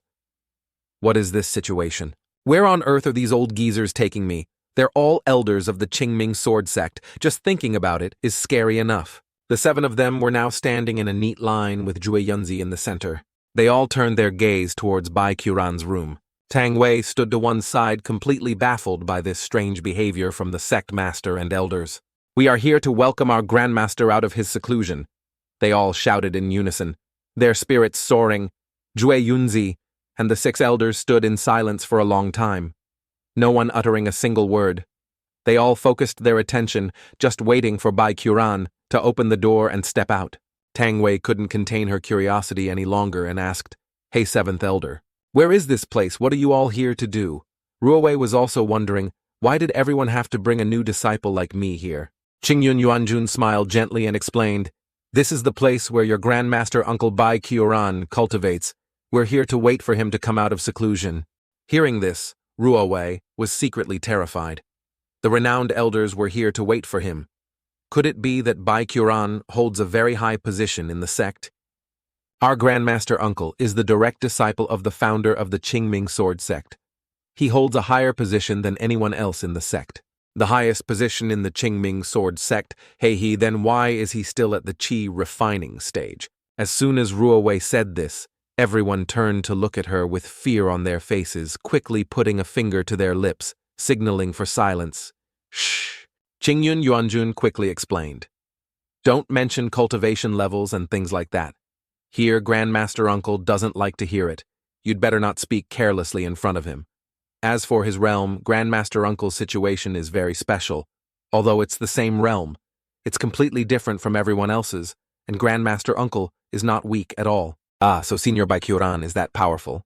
The sun was now almost at its zenith, and the door to Bai Quran's room finally creaked open. The 7 people stood in the courtyard, a mixture of emotions on their faces, fear, worry, anticipation, and a hint of curiosity. Bai Quran, with an emotionless face, slowly opened the door and stepped out. Grandmaster Uncle failed again. His complexion is terrible. Seeing these little cubs, Bai Quran didn't even bother to say anything. He just turned right and walked forward. He walked to a large rock, bent down and picked up a stone. Casually, he made a sharp scratch on the rock. Looking closely, you can see that the rock is now covered in countless scratches from Bai Quran. Tang Ruowei, hiding behind, saw Bai Quran doing this, and out of curiosity asked, "What is Bai Quran doing?" Liu Yun Yuanjun then explained in detail. That place used to be a demon-suppressing pagoda. In the past, demons appeared continuously. The Qingming disciples went down the mountain to eliminate them. But there were some demons with strong primordial spirits that were hard to destroy, so the disciples would capture their primordial spirits and imprison them inside the demon-suppressing pagoda, and a Qingming elder would personally be in charge of supervising their refinement later, Grandmaster. Uncle moved here to stay. Every time he broke through to another level of the qi refining stage, he would pick up a rock and draw a line on the left side of this pagoda. Then why is it just a large rock now? Where is the demon-suppressing pagoda?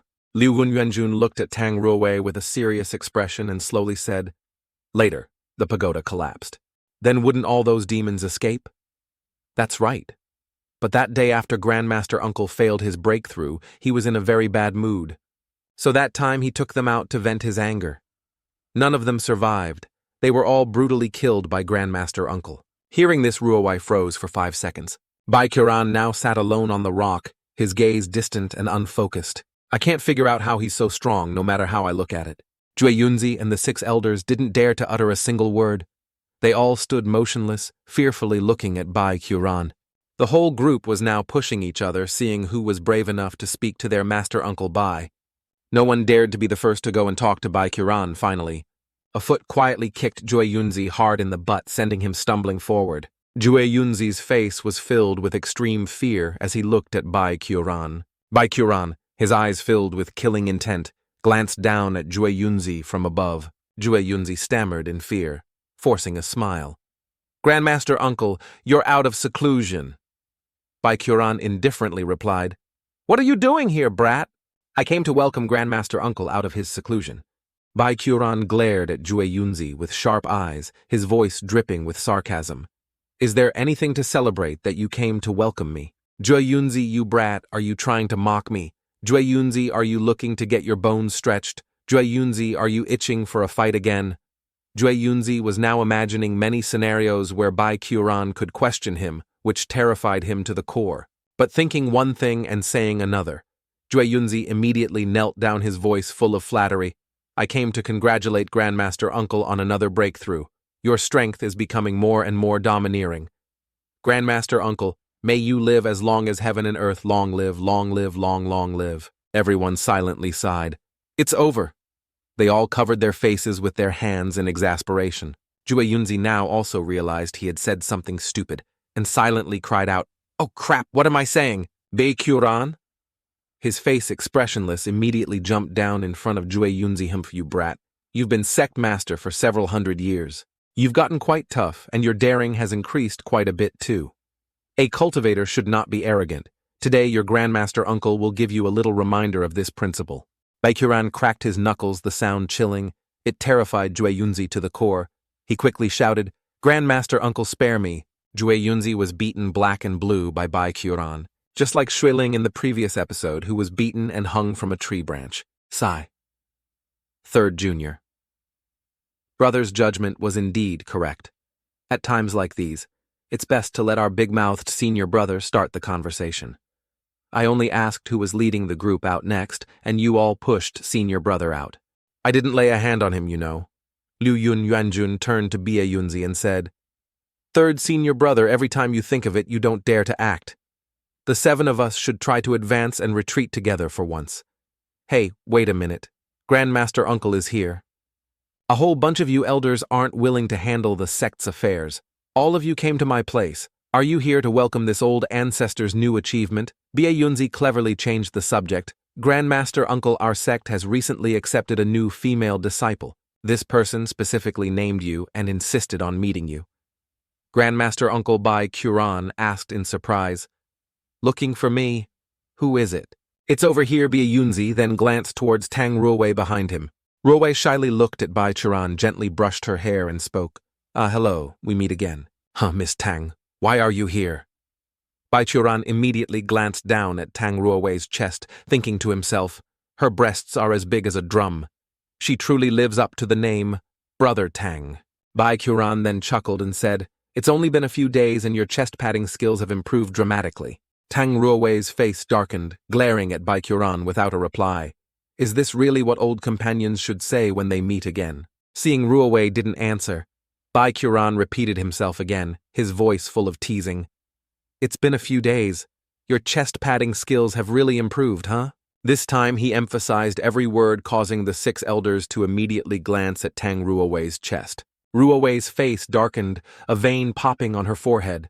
She silently chanted to herself, He definitely didn't do it on purpose. He definitely didn't do it on purpose. I'll just pretend I didn't hear anything." Only then did Bei Kyuran finally ask a different question, his tone casual. "By the way, Miss Tang, why are you here?" "I heard the Qingming sword sect was recruiting disciples, so I decided to try and participate in the selection ceremony." Bei Kyuran fell silent for a moment, his gaze serious, as he looked at Tang Ruowei and said, "From the moment you step into the Qingming sword sect from now on, worldly troubles and hardships will always be by your side. Are you sure you want this? You are the princess of the Shangshuan kingdom. Do you really want to give up everything to come here and cultivate? Even if I stay in the capital, I will only become a tool for a political marriage in the future. So you gave up being a princess, gave up a life of luxury, and ran up this mountain to find me, just to run away from your marriage. No, I came for you." Ruowei's eyes sparkled as she looked at Bei Kyuran. The elders standing to one side were agape. Then they smirked at each other.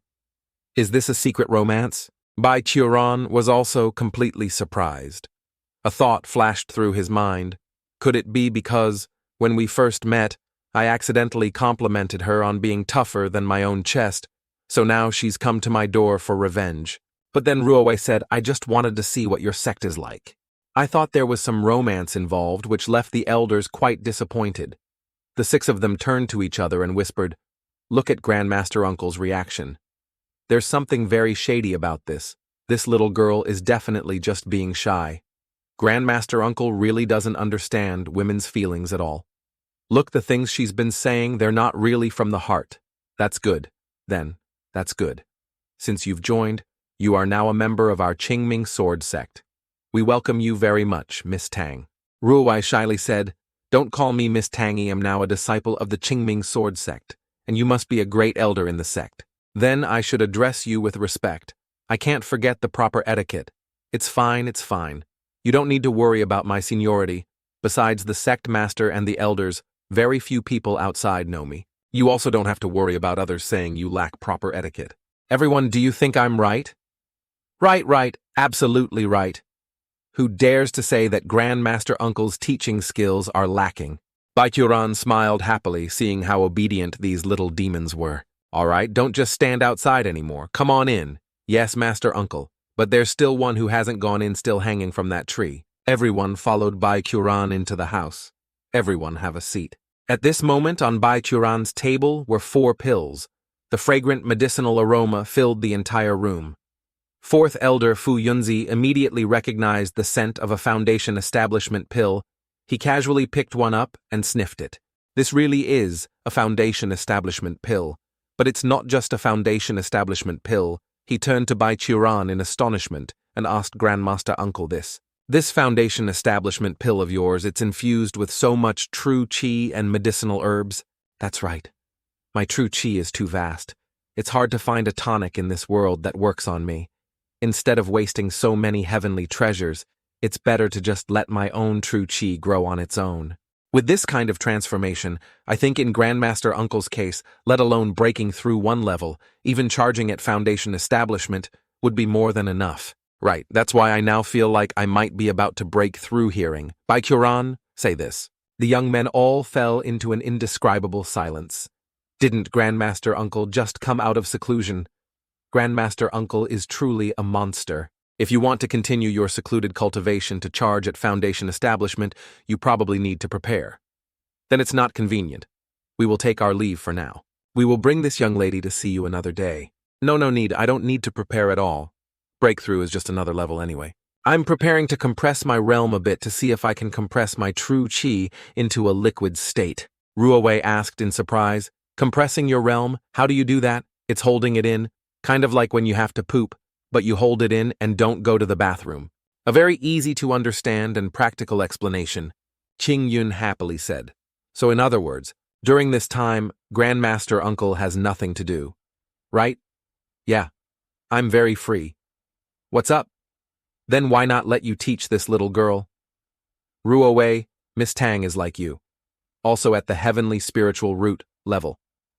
Her mindset is also very good. There are no obstacles at all, being. Your disciple, she's barely qualified. Baikuran looked embarrassed and replied, You have 7 people and none of you can teach her. Why ask me to do it? I'm only at the qi refining stage. As for your teaching skills, Grandmaster Uncle, all 7 of us have experienced them ourselves. We have absolute trust. Everyone, do you agree? Right, absolutely right. Everyone, do you agree? Right, absolutely right. Who dares to say that Grandmaster Uncle's teaching skills are lacking? That would also mean that the 7 of us are lacking. Even the Grand Elder and the entire Qingming sword sect is lacking. They're just looking for trouble. Right. Baikuran watched the little brat's performance with half-closed eyes. Baikuran said seriously, Have you all been using secret signals to pressure me this whole time? Being hit in the heart, the people pretended to be indifferent and turned their faces to the door. When they saw Jue Yunzi lying unconscious on a tree branch, they immediately felt scared and waved their hands to argue, No, absolutely no. This matter still has to be asked to the main character. Is Miss Tang willing to take me as her master? Let me say this first. I truly only have the cultivation level of the qi refining stage. Ruowei was currently confused, not knowing what to do, because she was also quite surprised by this idea. From the elders, initially she only thought they brought her here to meet Bai Quran, and that would be it, who knew they wanted to push her to become his disciple. Ruowei turned to look at everyone. They all looked back at her with eyes that said, Hurry up and agree. If you don't even think about living peacefully with this bunchurk, why are they looking at me so strangely? Although I don't know what they're up to, they are still the great elders of the sect for. Now maybe I should cooperate with them a little. Ruowei turned to look at Bai Quran and said, Of course I am willing. I don't really understand the realm divisions of cultivators. Even if your realm is very low, your actual strength is terrifying. Qingyun Yuanjun exclaimed happily. Then it's settled. Seeing this, Bie Yunzi quickly stood up. Then I'll go get the jade pendant that symbolizes the status of Grandmaster's personal disciple and bring the clothes here for her. Oh, so you came prepared. Bai Kyoran's voice suddenly turned cold, his gaze fixed on Bie Yunzi, his tone full of sarcasm. Not bad. You've all become as tough as the kid out there, haven't you? Having been called out, Bie Yunzi looked fearfully at Bai Kyoran, stuttering. I wouldn't dare.